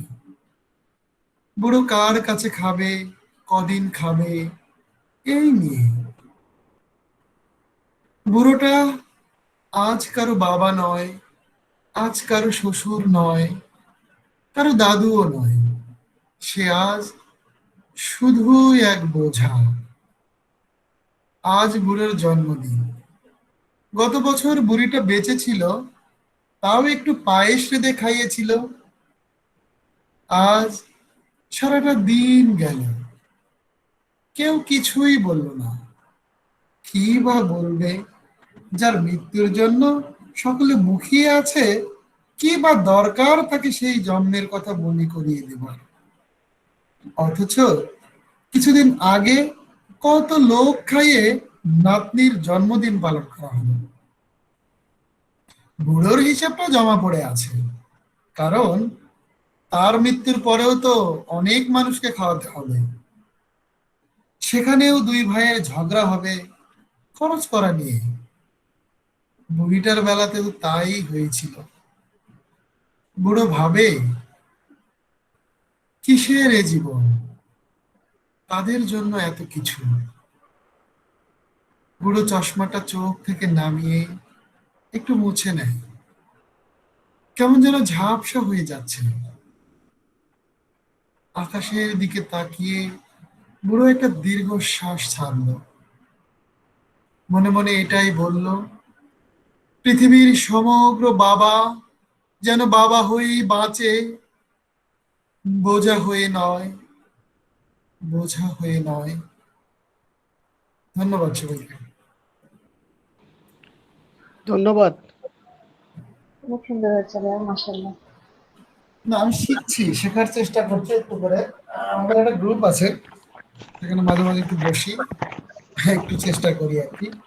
আপনাদের অনেক ধৈর্য ধরে শোনার জন্য আপনাদেরকেও ধন্যবাদ।